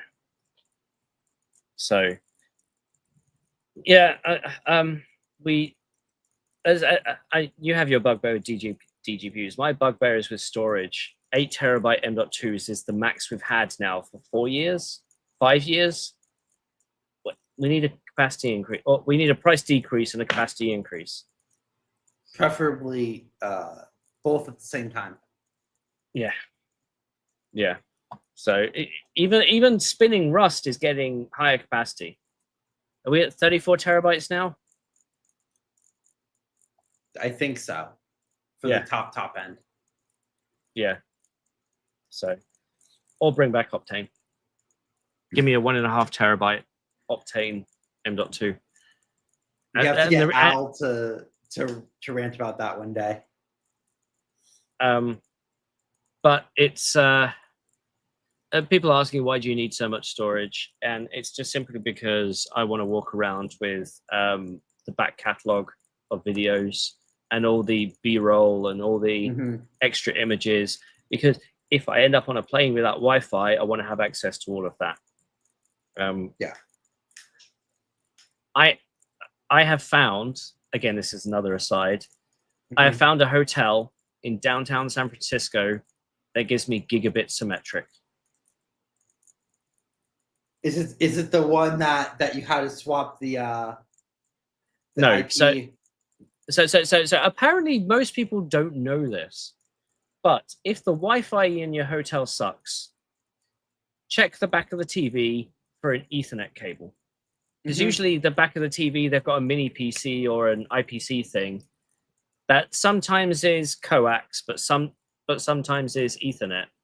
If you take that out, put it into your laptop or use an adapter to put it into your laptop, it is typically an unrestricted line onto the network. I was in a hotel where the bandwidth was shared between the Wi-Fi and the Ethernet to the room. So the room was like on a subnet with a limited max. And I noticed that when I used when I was downloading at peak on the Ethernet cable, the TV was getting very choppy and blocky because there was no bandwidth left. But yeah, no, the Wi-Fi in that hotel was 15 meg. It was advertised as super high speed. I plugged in the Ethernet cable and I got a gigabit symmetric. So I get to sync a terabyte of stuff to my laptop. And after about 8 hours, I noticed it gone down to 100 meg. So obviously somebody had limited my IP address. And Wi-Fi has this wonderful thing where you can rotate the IP. The MAC address. Yeah, the MAC address. You can't do that with Ethernet ports. There's not an option in Windows to do it. No. Okay. So I spent 3 minutes with an AI model and generated a script to do it for me. It was just a simple a PowerShell script. And but people might say, "Oh, I actually got this." It's like, "Well, hang on, that's 2 lines of code. What are you talking about?" No, I made it implement a proper random number generator, implemented a random MAC address. I made sure it output every stage to make sure it worked, to make sure there wasn't. Because I've learned that if you do code with AI, you have to be explicit and make sure it outputs every step just to ensure that it works properly. So I could run the script, it would change my MAC address, it would reconnect to the network, full gigabit. So yeah, that is now my hotel of choice for downtown. It's also quite near the Moscone. That's good. And yeah, and it's also quite near the Thai place that I like. So Hackermanny and yeah, because apparently changing your MAC address on your Ethernet port is the thing. Is people are saying, well, isn't that illegal, taking the Ethernet from the TV? It's like, no, it's up to them if they didn't protect it, right? So, I mean, yes, also best if you use a VPN or you put the Ethernet cable into your own little mini router that encrypts your traffic. Yes, all of that jazz as well. The thing is, in the US, because all the Wi-Fi is in hotels is usually terrible, or costs $15 a day for 5 meg. Don't get me started on that bullshit. I'd say it's you actually, will have to bleep that. it's probably about 50% of hotels have Ethernet. Less than 50%, actually. Most of them still use coax. Because you only need 100 meg for a video feed to the TV. You don't need, and you can do 100 meg over coax. Right, pretty straightforward. Yeah, or I could do a throttle myself so I don't get detected. Whatever, I just run the script. It's that easy. I'm still looking for a hotel in the valley. In San Jose, there is one. I just haven't found one around the Sunnyvale area where this makes sense. So stuff like that. If you're uploading a 40 gigabyte video to YouTube,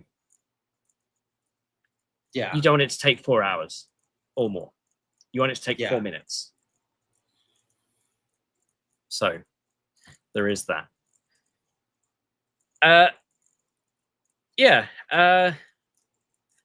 Let's go on to our tech boxes, just short news stories to end the episode. For this, I mean, I'm going to pick the first topic. I want to talk about DAC, the conference I was at last week, the digital design automation conference. Yeah, how was it this year? Because I went last year. You went last year. I didn't. I went the year before. So I presented. Sorry, you're right. I went 23, and I was So I presented at DAC at 23 in 2023 with Sally, and the show. So Design Automation Conference is essentially the EDA conference.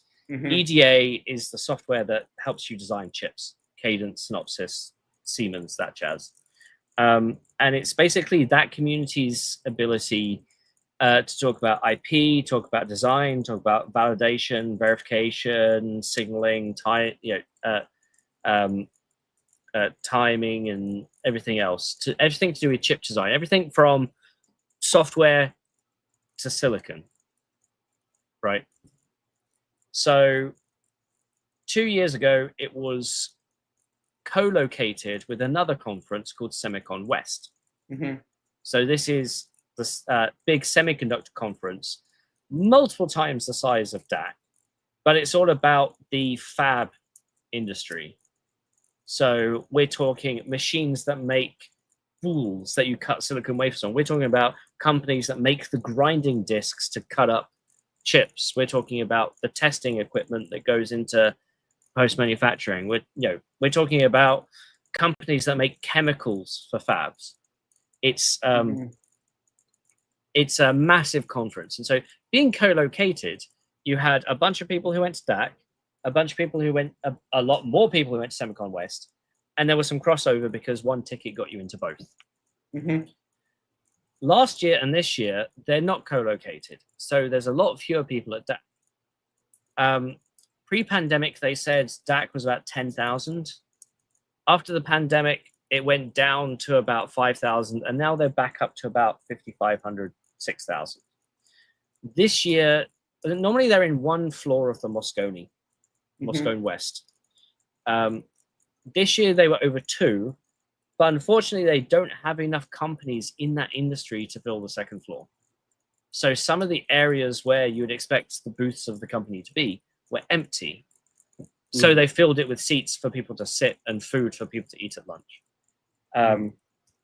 Now, I went as a last-minute decision. A number of my clients were going to be there anyway. And essentially, for some of them, I just went, oh, by the way, I'm here. Where are you? Didn't even organize anything. The highlights for me for DAC this year were the fact that everyone is talking about AI in chip design, right? As in, not just how do we help the engineer understand this Verilog code, but also how do we actually create better chips, and how do we fit that into the cycle? There's also, so that was the main headline topic for the whole conference. I spent most of my time actually just meeting with people. I met with the most important person in the US who works at Rapidus. So Rapidus being the new 2nm fab in Japan. So I got a lot more insight into what they're doing over there, and started that relationship basically. EU Times had a chiplet pavilion, which is, so they had a stage all to themselves that they filled with panels and talks, and there were a number of good talks on there. Dylan from SemiAnalysis had one of the stages where he presented 100 slides in 45 minutes. It was really dense, lots of information. I tried to live tweet it, and I think I got about 80% of the slides. I've actually got a video on that I'm currently writing the script for, because he did go over a lot of what the industry is doing, and I kind of want to, because that isn't going to be made public in the same way on YouTube. You have to have a DAC account to go access it. I want to actually do my version of it. Mm-hmm. And I also spent some time at the student poster section, because just like supercomputing has a massive student poster section, so did DAC. And I essentially told two students, what the hell is this? As in, so one student was, he was doing a project on FPGAs, and it was to reduce the boot time of FPGAs. Because if you have a shorter boot time for an FPGA, you can do lots of things with regarding security. You don't have a man in the middle who can jump in during boot to try and change something. It's a big thing in that industry. I turned around to him and I said, do you know that the recent FPGAs that Lattice just launched solve this issue already? And he was like, who's Lattice? You know, Lattice, the third most important FPGA manufacturer in the world. Yeah. So yeah, that was kind of the work you're doing is good, but it's a solved thing. Another one, it kind of sounds shitty to do that to a PhD student, but you know, they're at an event where it's full of industry people. Yeah. If they're doing stuff that they shouldn't spend another 2.5 years doing that for their PhD if it's a dead end. Yeah. Another talk was by somebody. I think I sent you a picture of this. If I haven't, I've sent you definitely a picture of something very similar before. A PhD student was looking at the performance change of a benchmark as you change frequency. So that could actually, like, depending on how you do it, that could, in theory, be interesting.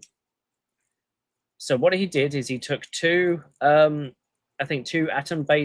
microcontrollers, and was running an AI workload on them, and he ran it at 100% frequency, 75% frequency, 50% frequency, and 25% frequency. He measured the power using an oscilloscope, so you got to do the whole integral of over dt, and then just posted a graph of frequency versus power consumption, and that was basically it. He didn't even do any like energy per operation or energy per cycle, or he ran the benchmark 100 times, but he quoted the total power of 100 times. So he didn't do it. Yeah. So basically, section 2.1.1 of any freaking review I've ever done. How scaling frequency performance. Just literally changing the multiplier on the CPU. The only question I asked him was, how long did this take you? The work that you put into this poster, how long did it take you? If I asked you to essentially do a DVFS curve of performance on one of the laptops or one of the chips you've got there, how long would it take you? If I'm running the benchmark and all that, and I mean, at 4 different frequencies, maybe a few hours, 2-3 hours, a day at most. Yeah, if I'm having to screw with like making sure that the power is right and getting the right net, okay, maybe 8 hours if I'm messing with a system like this, because you have to make sure that the power is right. Yeah. But if it's like a standard desktop system, done in 2-3 hours. So this is like an embedded microboard sort of thing. Yeah. Yeah. So you still have to hook up you have to find which pins to hook up your oscilloscope to and whatever. Sure. He said 6 months.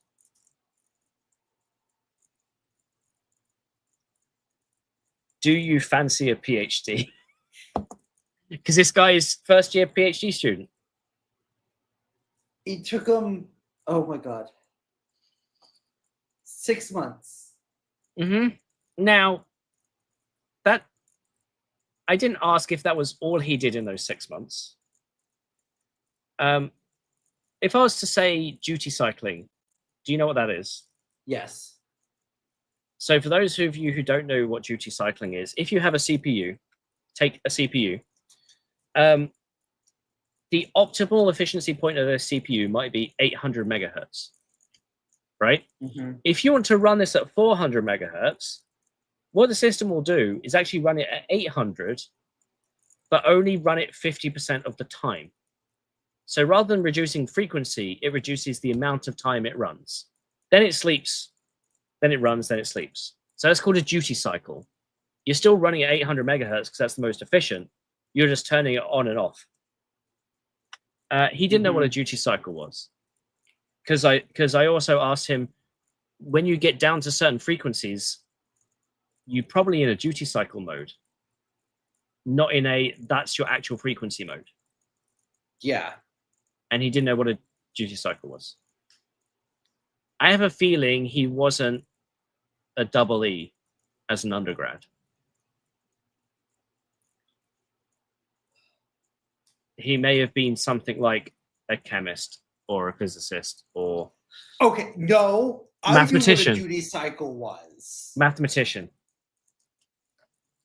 Something. Anyway.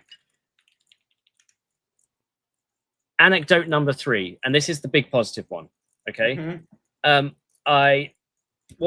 out of like the 250 papers I saw, I really realistically only had 3 that were worth talking about. Those were 2. Third one, I walk up and the title looks interesting, and the guy whose paper poster it was talking to a couple of people, and I was listening in, and it slowly dawned on me that these were 2 people from Xilinx speaking to the guy.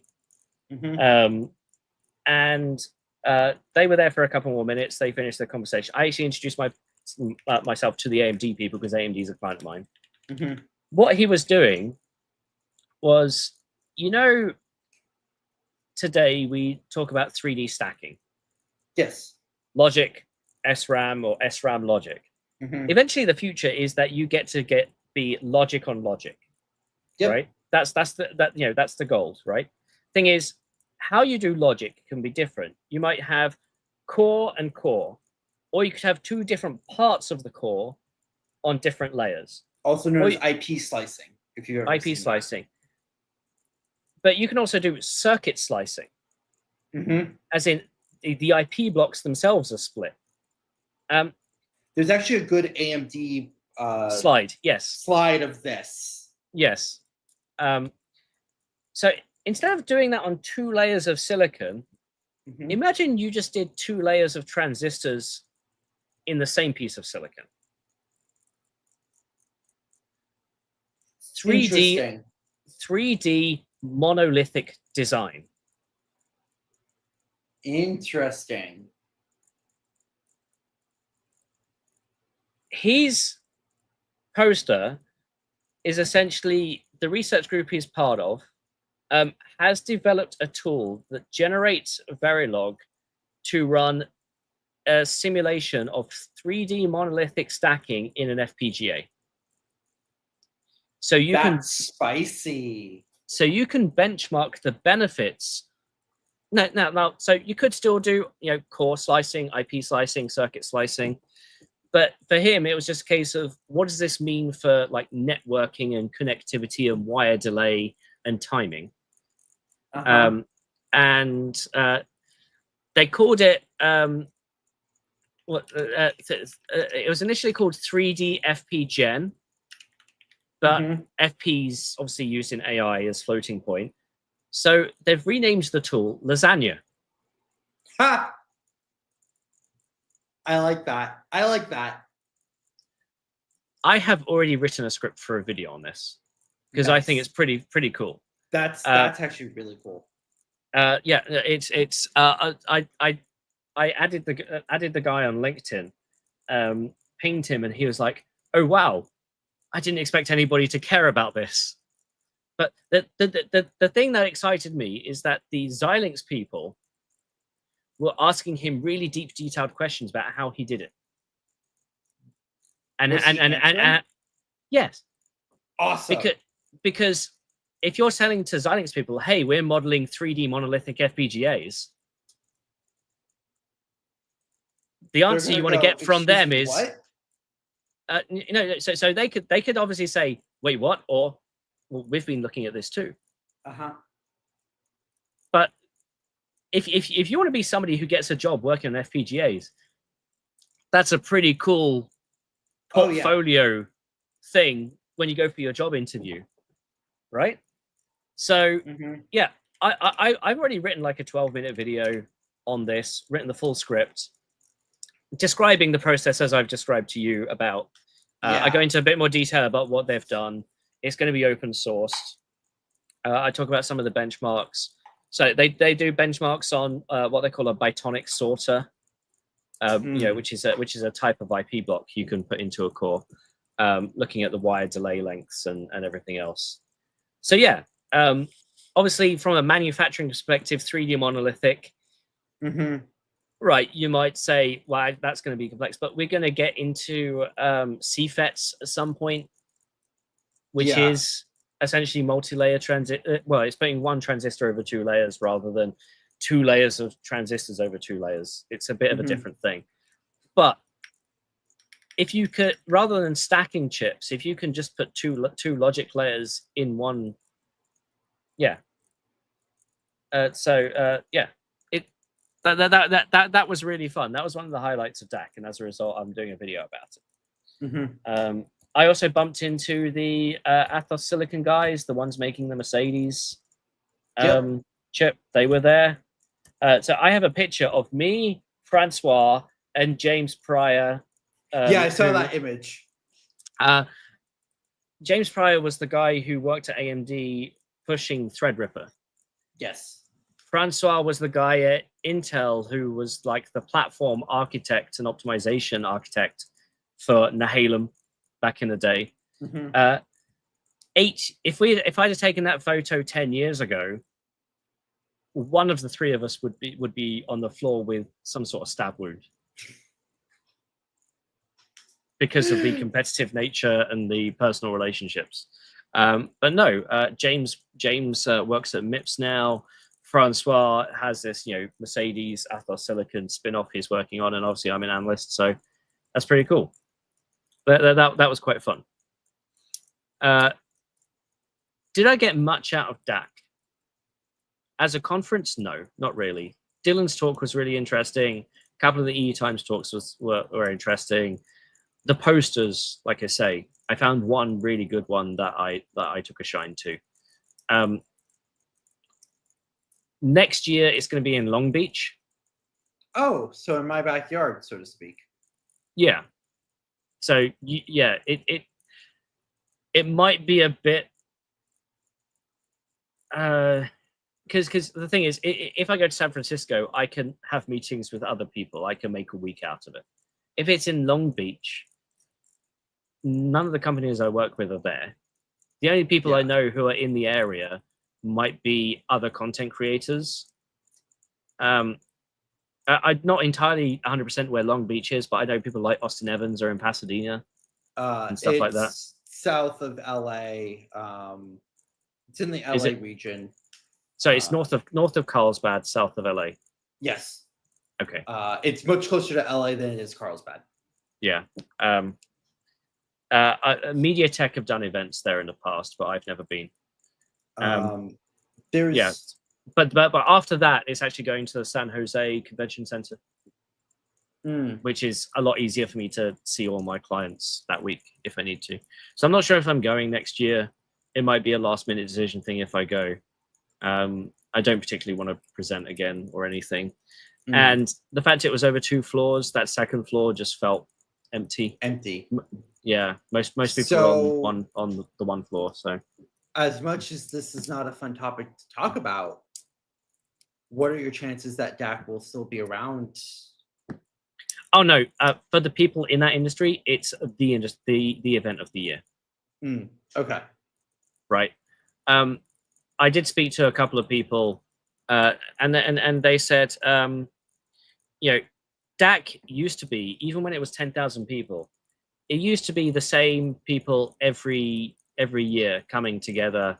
You know, everybody was a client or in some way connected, so no business would actually happen. Yeah, now business happens at DAC. that's good. So the people that need to be there, and yeah, for them it's definitely there are press there who only go to one show a year. DAC. Yeah, so semi-engineering, the Ed Sperling publication, a bunch of their team, that's the only show they go to. The only time I see those people are at DAC. And a bunch of them are really fun. It's I'm really disappointed I don't see them at other shows. And they're also really wicked smart because they're all double E, triple E's as well. Because you have to be to understand what's going on. So EDA, as far as I'm concerned, is voodoo magic. Well, and then you've got digital versus analog and analog just makes my head go. Whoosh. It's RF is yeah, it's insane. Yeah. Okay, so that was a long box. Do you want to pick the next one? Yeah. Let's talk about Nvidia killing driver support for Maxwell, Pascal, and Volta. So I'll share the screen. Yeah. So unsurprisingly, Nvidia has confirmed, or at least it does appear that the 5080 branch of the Nvidia GeForce driver will be the last driver for Maxwell, Pascal, and Volta. The 580 branch. Yeah, the 580. Yeah. We're currently on the 570 branch. I think we're at 575, 576. 580 is the next branch, which will still have support for those GPUs, but after 580, so 590, it will be dropped. So support just means there won't be a driver in the stack for it. Yes. So that would be unless there is something incredibly vital in security, they very rarely provide an update. But yeah, this means But realistically, for the last couple of years, there haven't been any performance updates to that driver stack anyway, because the cards are so old. Actually, 1060. So the reason, if you guys are wondering why it's also including Volta in this and not Turing as well, the differentiator between Turing and Volta in this case is what's known as the GSP, or the NVIDIA GPU system processor. It's there at the bottom. Basically, that's a system management processor for the GPU. Turing has it, Ampere has it, IDA has it, Blackwell has it, and Hopper has it. Volta, Pascal, Maxwell, Kepler, they don't have the GSP. And so because of the lack of the GSP in Volta, that is why it's also being cut from this driver. I mean, yeah, as Hussain points out, 10 years is still quite a long time to be supported. Oh, absolutely. Again, I'd argue whether there's been actually anything changed in the driver in the last couple of years, because as it gets further out, there isn't really much to add. I mean, these are all GTX cards, so none of them are RTX cards. Yes. None of them have ray tracing. Or ray tracing was all done on regular cores for these rather than. So it was slow as hell anyway. All the upscaling technology, none of that was on this. All the frame generation, none of that was supported on this. So technically, Volta did support it, but in terms of like the compute side of things, yeah. But and just as a clarification point, these GPUs will appear to still work in the R580 series of drivers. It is past the R580 branch that they will not have branches. Yeah. At least And they then will and, no and longer be in the support window, so to speak. so how long between major branches? I think we're coming About up a to year? 580. You mean we're coming up to the end of the 580 We're series? coming up to the final branch. So I think they'll probably support for another probably year or so. That sounds about right. And then after that, I think with the 590 series, they will be dropped in 26. Yeah. Yep. So I will say, when I saw this added to the doc, I went, okay, that makes sense. I went, but what? I just had one of my software updates. I've got a feeling it was OBS. It said Nvidia 500 and 600 series no longer supported for CUDA for NVENC acceleration. For some reason, they deprecated support for NVENC in OBS for those two series of cards. And I thought, well, hang on, nothing's changed, has it? But apparently, you know, they're deciding 15-year-old cards is too old. Yeah, I mean, it's been a long time. Yeah. And I want to talk about this. Yeah. Because this came through my inbox this morning. Tenstorrent, the company that makes the AI chips, the Jim Keller stuff, acquires Blue Cheetah Analog Design. You've probably not heard of Blue Cheetah. They're a startup. I have. But they're the ones that have been supplying Tenstorrent SerDes IP. Oh, no, sorry, the die-to-die interconnect, which is, a SerDes IP and protocol. So rather than just simply use a third-party IP, they've just acquired the company because they feel, with the way that Tenstorrent is working, both as a chip and a chiplet company, but also as an IP company, part of it is you need a portfolio of IP. And, you know, companies bring it in, or they use third party plus their own. And Tenstorrent is saying, well, we're these guys' major customer. Let's just bring them on board and let's just have it. And that just streamlines everything internally. Was Blue Cheetah invested in by Jim? I don't remember. If he was an investor. I don't think so. Their co-founder was the technical lead of the Bunch of Wires standard. Bunch of Wires lost out to UCIe, but Bunch of Wires still exists. It's like a superset of UCIe. So, yeah. So yeah, it's the UCIe IP. It doesn't say anything about Jim being. Blue Cheetah was founded in 2018 with founding investment provided by the industry luminaries such as Marvell co-founders. Wiley Day has invested in a lot of AI and IP companies. She's pretty prolific in the investment community. So yeah, this is an exit for them, which is pretty cool. But yeah, it just means there was some shit that was posted on LinkedIn recently about, and it kind of got amplified because nobody had any sources for anything. Basically saying, is Jim Keller going to leave Tenstorrent? Is his time up?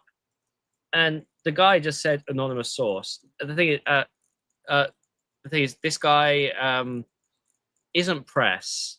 He runs a recruitment firm in the Bay. So me and somebody from the press were saying this guy doesn't have to show sources. He's not bound by the same standard of ethics when he posts this crap. And so now he's trying to stir the pot basically by saying, oh, Jim's gonna leave. Jim's recently invested in in a company called Ahead Computing. I have their pen here, which a bunch of Tenstorrent engineers has left to go join Ahead Computing, and Jim is looking for his next chat. And I'm like, what the hell are you talking about? I say, oh well, the silicon was late. It was only launched a few months ago. I'm like, no, their first silicon came out 4 years ago, And actually, and they've had two generations since. And I will say publicly, I was actually a pretty big, I hesitate to use the word doubter, but I go back about 3 years when they were promising, what was their first one? Grayskull. Yes. For like, well, Grayskull was the second, but yes, their first product that they were going to sell. They were promising that for like a year and a half, and you couldn't get it. And they kept saying, "Oh, you'll get it soon. You'll get it soon." And they finally released it, and it was like, "Okay, cool," but it's taking you forever. And then, well, they released it, and anybody could buy it. Well, yes, but like it was 18 months after they said that you could buy it, and it was like the specs at the time were not very impressive. So it's like, why would I'm not really impressed. And then like 8 months later, Wormhole came out, and they said you're going to be able to buy it. And like a week later, you could buy it. I'm like, oh, okay, that's really cool. And then Black Hole came out swinging, and you could buy it day one. And I'm like, okay, you know what, Tenstorrent, you've proven me wrong. I was a doubter, but you know what, your timeline and your pace pretty good, and your products do look very compelling. So yeah, it's I mean, I spoke to Jim at Black Hole launch. I've actually got an interview with him that's going to be part of a video that I'm working on. I know other people have interviewed him recently. He's they're doing things with Rapidus. They're teaching Rapidus engineers how to build IP. They've got a bunch of deals going on, LG, Hyundai, and others in the region. They're also making waves in the Middle East, but like most companies are in that area. It's they're attacking stuff on multiple fronts. They're like 800 people strong. They just did a massive fundraise last year, 693 million, Series D. So this guy going, we've seen people leave Tenstorrent to go work for Ahead Computing. And Jim's, why would Jim invest in? For those of you who don't know, Ahead Computing is basically a bunch of old Intel x86 engineers who have turned around and said, today's general purpose computing isn't fast enough. We're going to screw everybody over and build the fastest thing that exists. Yasmina. Chris. I've also got an updated interview with Yasmina and Devor. Though that being said, I was filming them, and then over time they kept shifting, and I think towards the end, I think at the end of the interview, Yasmina's out of frame, and halfway through, I had to pull them back. So what's funny is I tried cutting it out, but that sort of happened with the Alex Smith video. Was he like me? He does a lot of hand gestures, and his hand gestures were just out of frame. So in the middle of it, my cameraman was zoomed out on his camera because it was aiming at Alan, and Alex zoomed out, and I tried cutting it so that it looked correct, but yeah, it's I want to preview a thing. Let me just check here that I can get it.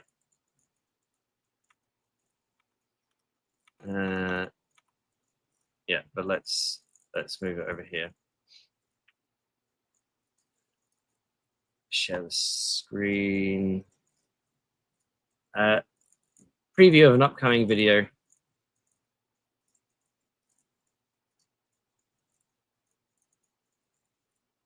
That one, John from Asianometry. So I have an interview with John from Asianometry. I did want to actually post it live today, but I think my video editor's having a Mardi. We couldn't find a great place to record, so we did it in my private onsen while I was in Taipei. Hence, we are wearing dressing gowns. And so for that interview, we only had 2 cameras, but so we focused it on each. So the screen is going to have a big cut in the middle, and we're just going to be on either side of it. Interesting. But yeah, this video is practically done. Yeah, my video editor seems to have stopped at 65% export. I'm going to have to try again. But yeah. So interviews can happen where people are. I mean, look at me. I'm going outside now. Yeah. But you know, if I'm here and the capture, yeah, it doesn't really work, does it? No. Well, what's funny is because like the cut that happens in StreamYard, I can, like, even if I'm over here, like on my camera, I'm still well within frame. Yeah. But because of the shrinkage, yeah.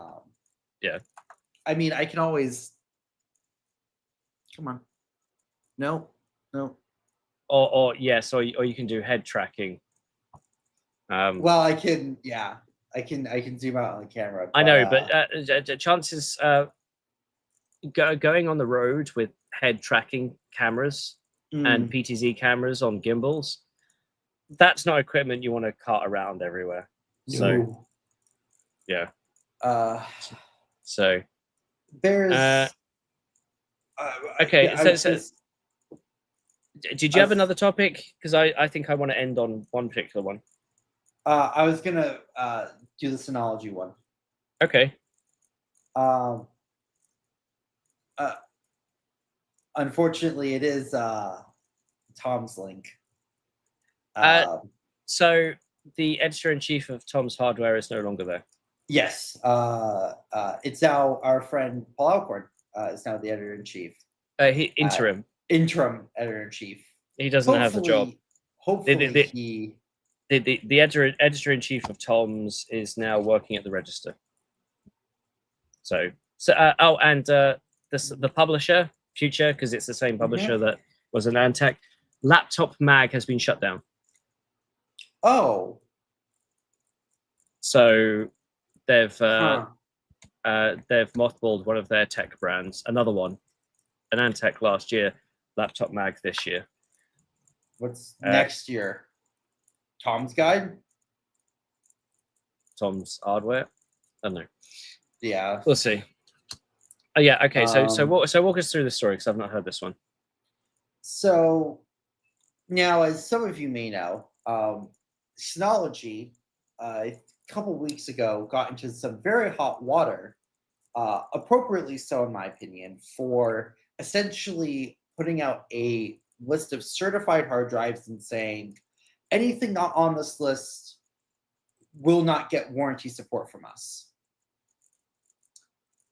And so the whole idea of the NAS industry was basically you buy a system and then you can put any hard drives you want in, and now Synology are saying, no, you have to use ones that we have validated, otherwise you won't get support. And the majority of that list is Synology's own branded hard drives, which have just markup. A white label of hard drives made by Seagate or WD or HGST, Hitachi. Yeah, any of these companies. But now, Synology is now selling 1.6 terabyte SSDs for $535 United States dollars. Plus tax. Plus tax, of course. And they're 3.0 SSDs. And so PCIe 3.0. So not anything close to, I mean, here's a 4.0 drive. I have tons of them lying around. We have 5.0 SSDs out for roughly this price. And yeah, this is just utterly insane. Like, the price is crazy. The actual rated terabytes written is only 2,900, which, for the record, this subtitle is stupid, by the way. Yes. PCIe 3 speeds in a PCIe 5 world at PCIe 27 prices. Heck, if I could get a PCIe 27 1.6 terabyte drive for $535, I'm buying 10. 10? Here's my credit card. I max it out, please. PCIe 27. Like, I get the...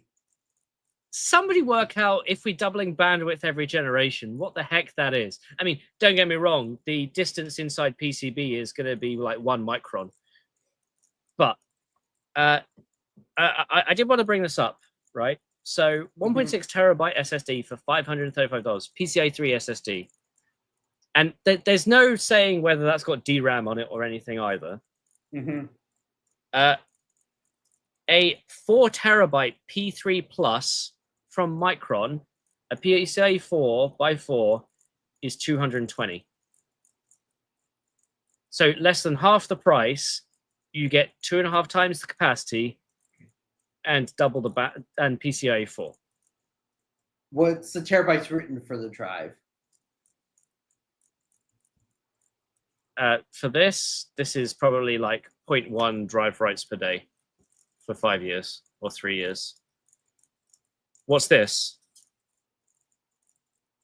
5 years.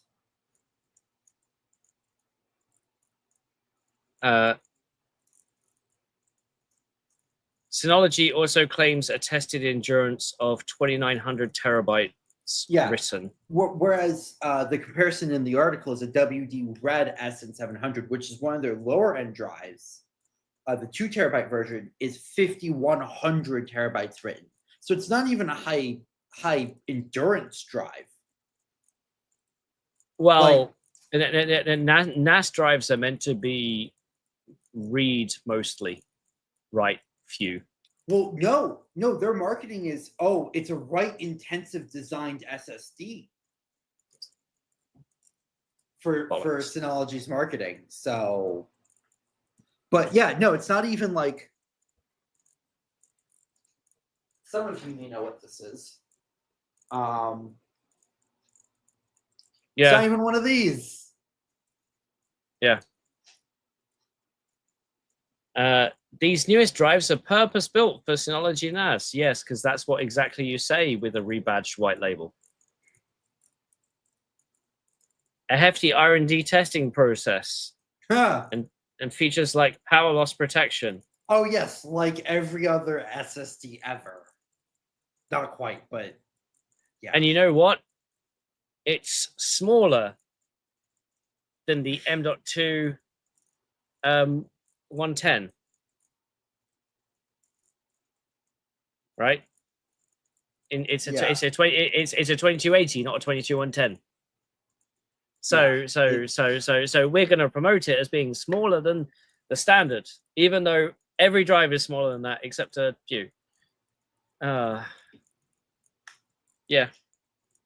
This is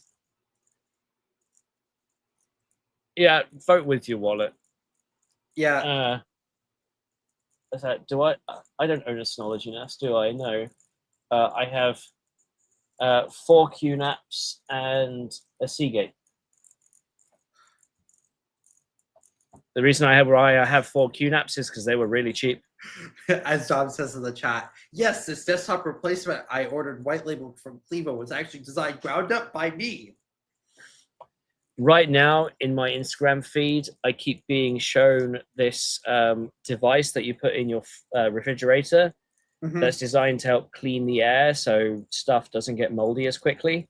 Yes. I bought one from a company like 2 years ago for £50. Right? There is now a company on Instagram showing the same device because they've bought it from the same factory in China. They've slapped a different logo on it, and it's double the price. And they consistently say on every ad, you know, painstakingly developed over many years with industry-leading health experts. So, no, you've just rebadged a white label product. And every time I see that ad, I leave a comment saying, "This is bullshit. I bought one the exact same design." But because I keep commenting on those ads, I keep being shown more ads. Yeah. Unfortunately, that's how those systems work. The more you interact with ads, the more ads you get shown. And if you think, I'm helping this creator by watching the ad for them, no, it just means you get shown more ads. The best thing you can do to help creators is get YouTube Premium. And you don't get ads. Full stop. I've actually stopped putting ads in the Poutine because it's just not worth it. Well, also they were apparently doing, like, it was apparently serving it in the middle of us talking. Yeah, the automated ads distribution on YouTube and even Twitch. It's let me get rid of this. So in Twitch actually pays some creators to put in 4 minutes of ads per hour. But what the creator will do is, you know, say we're talking, saying, so right now, in order to keep this channel going, we're going to have an ad break. And they will literally press the deliver ad for 4 minutes and then come back. So it tells people when there's going to be an ad break. Yeah, there's no point doing it for something like this. Story I'm going to end on is not semi-related. Do you like fast cars? Yes. Oh, I know what this is. I know what this is. Have you seen the Formula One film? No, I haven't. I did. How was it? On Monday. I gave it 3 stars out of 7. For one, that's a weird metric, but also, oof. So I'm not going to give any spoilers because it's only been out for a little while. All I'm going to say is, if you follow F1, the good parts in the film, this is a film with Brad Pitt. The good parts are really, really good. As in terms of storytelling, the peaks are definitely, you know, 9 out of 10, 10 out of 10 peak, you know, driven. Not driven the movie, just it's peak. However, you will notice all the little things that are wrong in either what they're doing or the techniques or the style. You may notice that the fact that they use footage from multiple seasons as well. So that kind of takes you out of it. I didn't necessarily notice that much. But things like right at the beginning of the movie. So one small spoiler: beginning of the movie, Brad Pitt is racing in the 24 Hours of Daytona, right? It's the car comes into the pits for a driver change in 7th place. Brad Pitt gets into the car. They've obviously changed all the tires, refueled, whatever. He comes out into a battle with 2 other cars, immediately overtakes them, and the announcer says he's now in 4th. Those cars did not pit. Pitting takes longer than driving down the track. So how did the car come in 7th, leave the pits, and immediately be in a battle for 4th?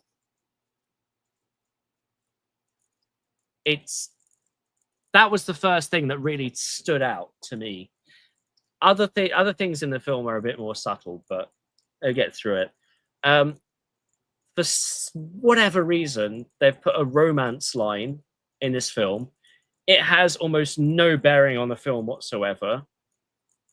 It's completely irrelevant to the story. You know, this guy is meant to be somewhat of a womanizer, and there just happens to be a woman on the team and they get together. But realistically, there's nothing that drives the story there, because at one point he says, can you do this on the car for me? And there's like maybe some suggestion that there's a relationship going, and that's why she does it. It's like, no, that's her job. She would do it anyway. Also, you know what the Bechdel test is? Yes. So in a film, in order to pass the Bechdel test, there has to be two female actors that talk to each other and not about a man.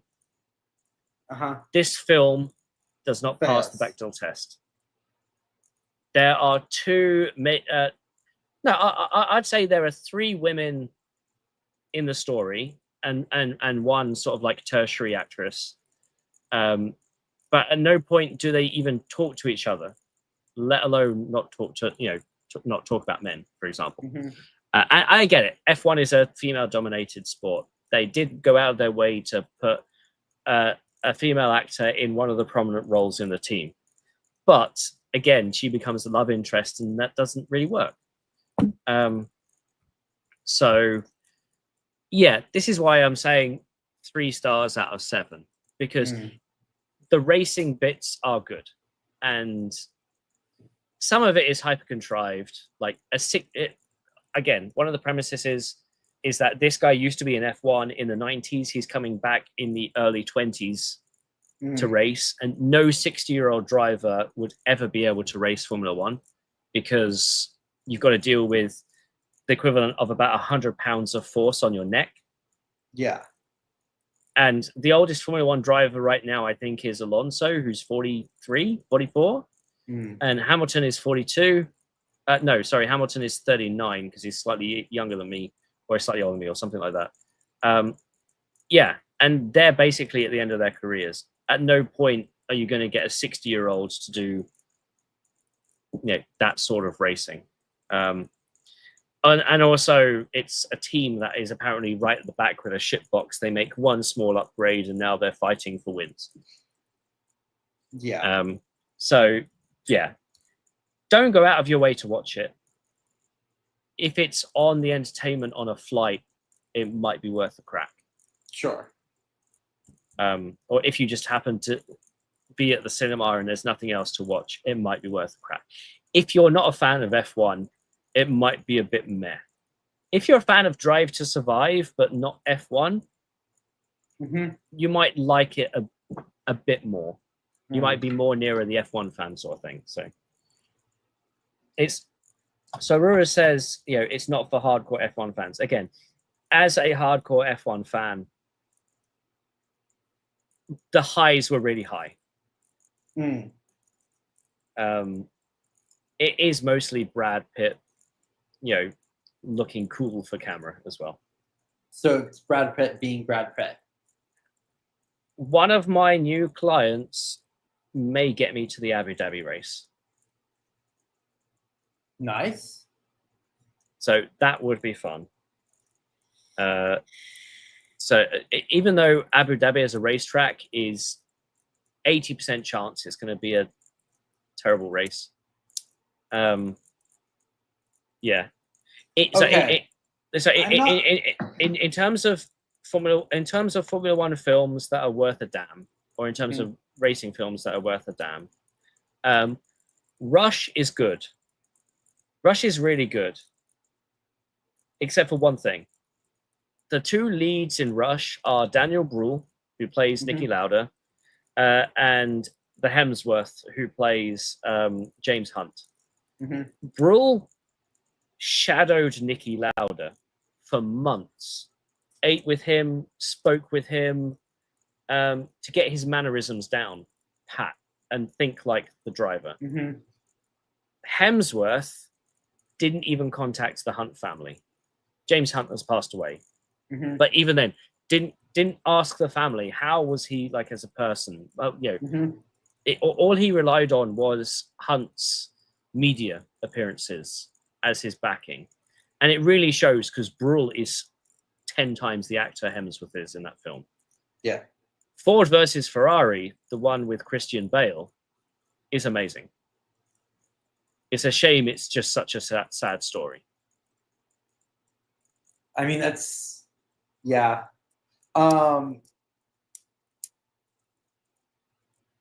So I saw a comment from Chris that said, movies became unwatchable decades ago. And one of my favorite movies, even though some of the storytelling was a bit not quite accurate to what actually happened, was Hidden Figures. Yep. That was definitely worth the Oscar win. Yes, like absolutely amazing movie.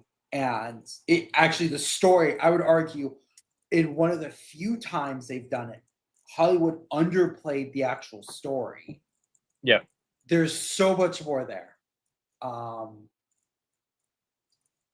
Yeah. But yeah,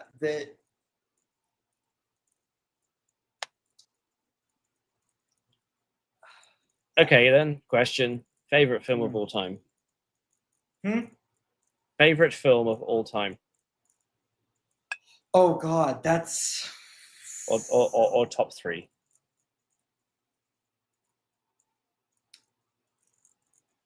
Oh, that's hard. Or you don't have to put them in order, just of. We're getting some people in the comments giving their opinions. So the I think IMDb has Shawshank, The Godfather, and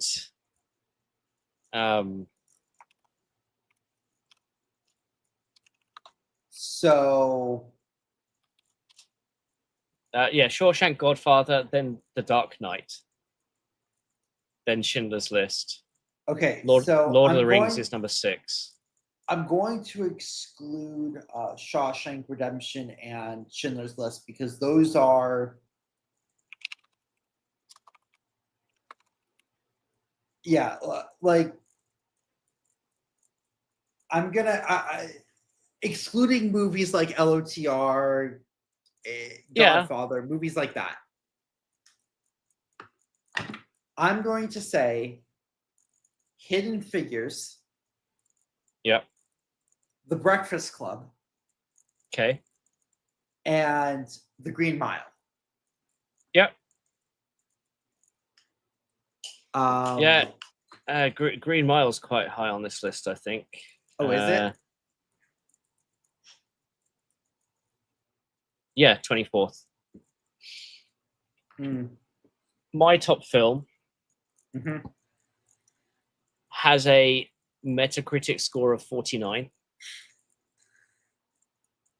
Is rated 6.4 out of 10 on IMDb. So it probably puts it in like 50,000th position. Yeah.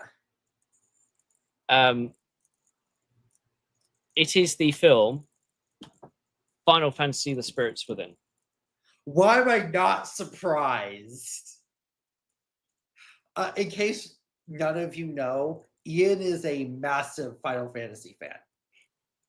Used to be. I haven't completed 15, and I didn't realize 16 was coming out until it launched. For those of you who haven't, I'm going to share this tab and put it there. There we go. Final Fantasy Spirits Within is a 2001 film made by Square Pictures, which are now part of Square Enix. It is considered one of the first hyper-realistic CGI, fully animated films of the day. The budget was 140 million. 7 million of that went simply to the main character's hair. Yeah. All 60,000 strands were individually animated through the whole film. Again, back then, obviously, techniques and abilities were not where they are today. It flopped at the box office. But technically it was massive. I mean, you know. So, you know what movie I like from a storytelling perspective in terms of Go the on. actual like sound effects? 2001: A Space Odyssey. Never seen it. So, what does almost every single space movie, show, or opera get wrong?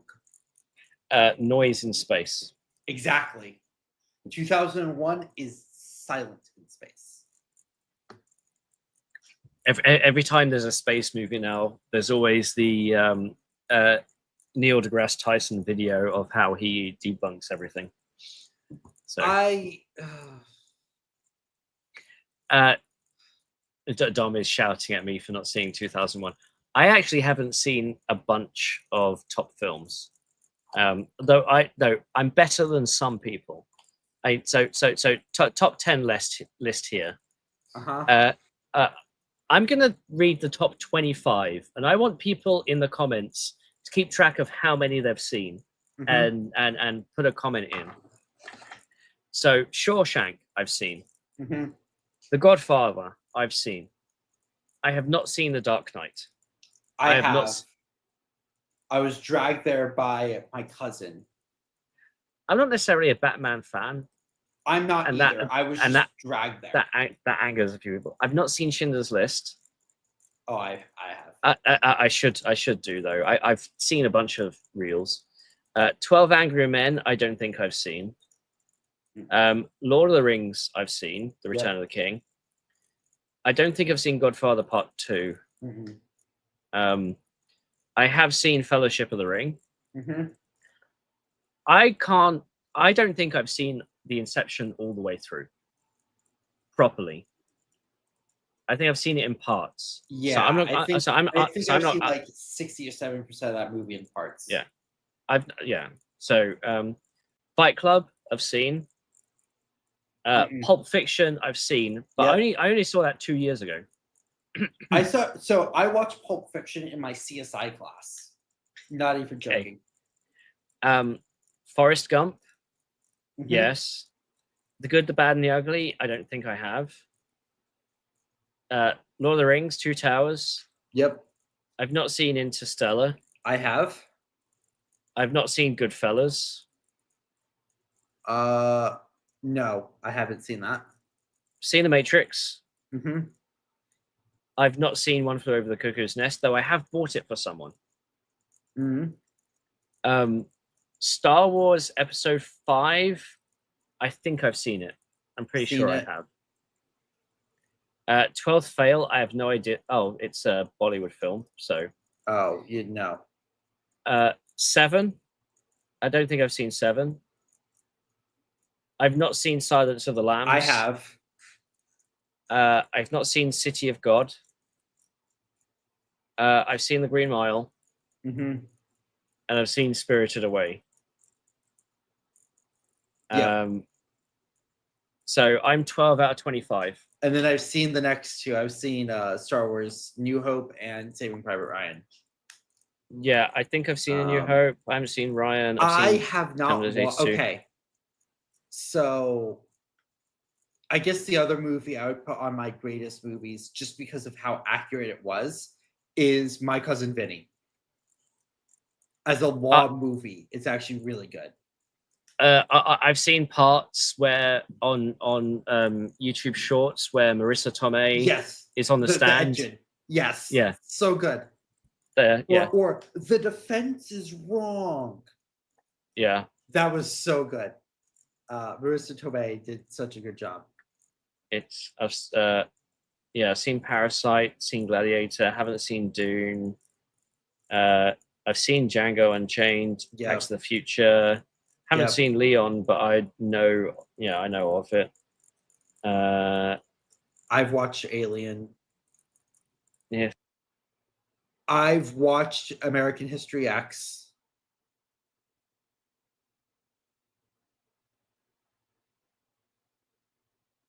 Ian. Did I drop?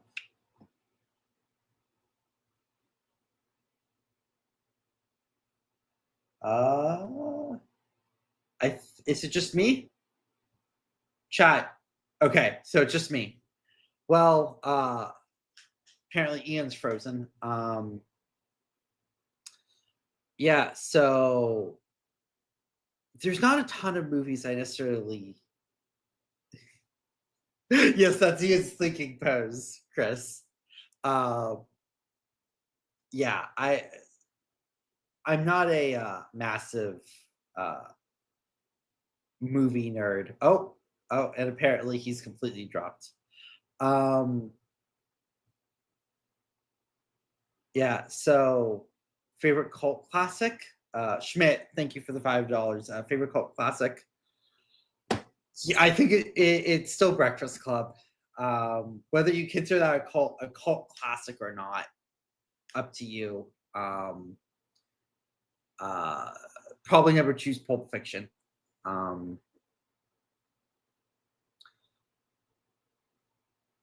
But yeah, I think this was actually going to be our last segment. And I don't really know how to wrap it up since Ian has dropped. Oh, he's completely black screened. Okay. So Dom, if you're in, can you end the live stream? Hello, from Ian. your end? I can, but Ian will be back in a moment. Okay, because otherwise, if he couldn't restart, then Yes. No, I was gonna read the end roll and then wish you all. That's absolutely fine. I'm not going to stop you doing that if you want. I'm running out of coffee and it's lunchtime, so and I think that was gonna be the end. So that was. If you want to read the outro. Yeah, I'll wait. We've got an Ian. Oh, Ian's back. Yeah. Can you hear me? Yes, we can. We can't see you, but we can hear you. Yeah, for some reason OBS isn't showing up on my screen. Yeah, I black screened. Nice. As in I blinked and it all turned black. Oof. At least you got stopped in a very good pose. Yes. Was it? I'll have to see on the way back. Yeah, but with that, since that was our last topic, let's call this a wrap. Many thanks to y'all who have been here from the start to the finish, and for yet another one of our tech routines. We do really appreciate your support, and it does help us continue to do what we're doing. We hope that you like our talks about chips and, in the end, movies as well. All of our links are in the description below, where you can find us on Twitter, Discord, along with our written content found on more-more.com for Ian and Chips and Cheese for myself. Is a goodbye from me and a goodbye from Ian, and we'll catch y'all in the next one. Have a good one. And I may be presenting at the Louvre next week. So we'll talk about that next Poutine. Have a good. If you like this content, there are multiple ways to support the channel. You can like and subscribe this video, and many thanks for doing so. There's also a Patreon, which gives you access to our Discord. There's a merchandise store and a newsletter, links in the description. For all of you who do contribute, thank you. You are keeping me well fed.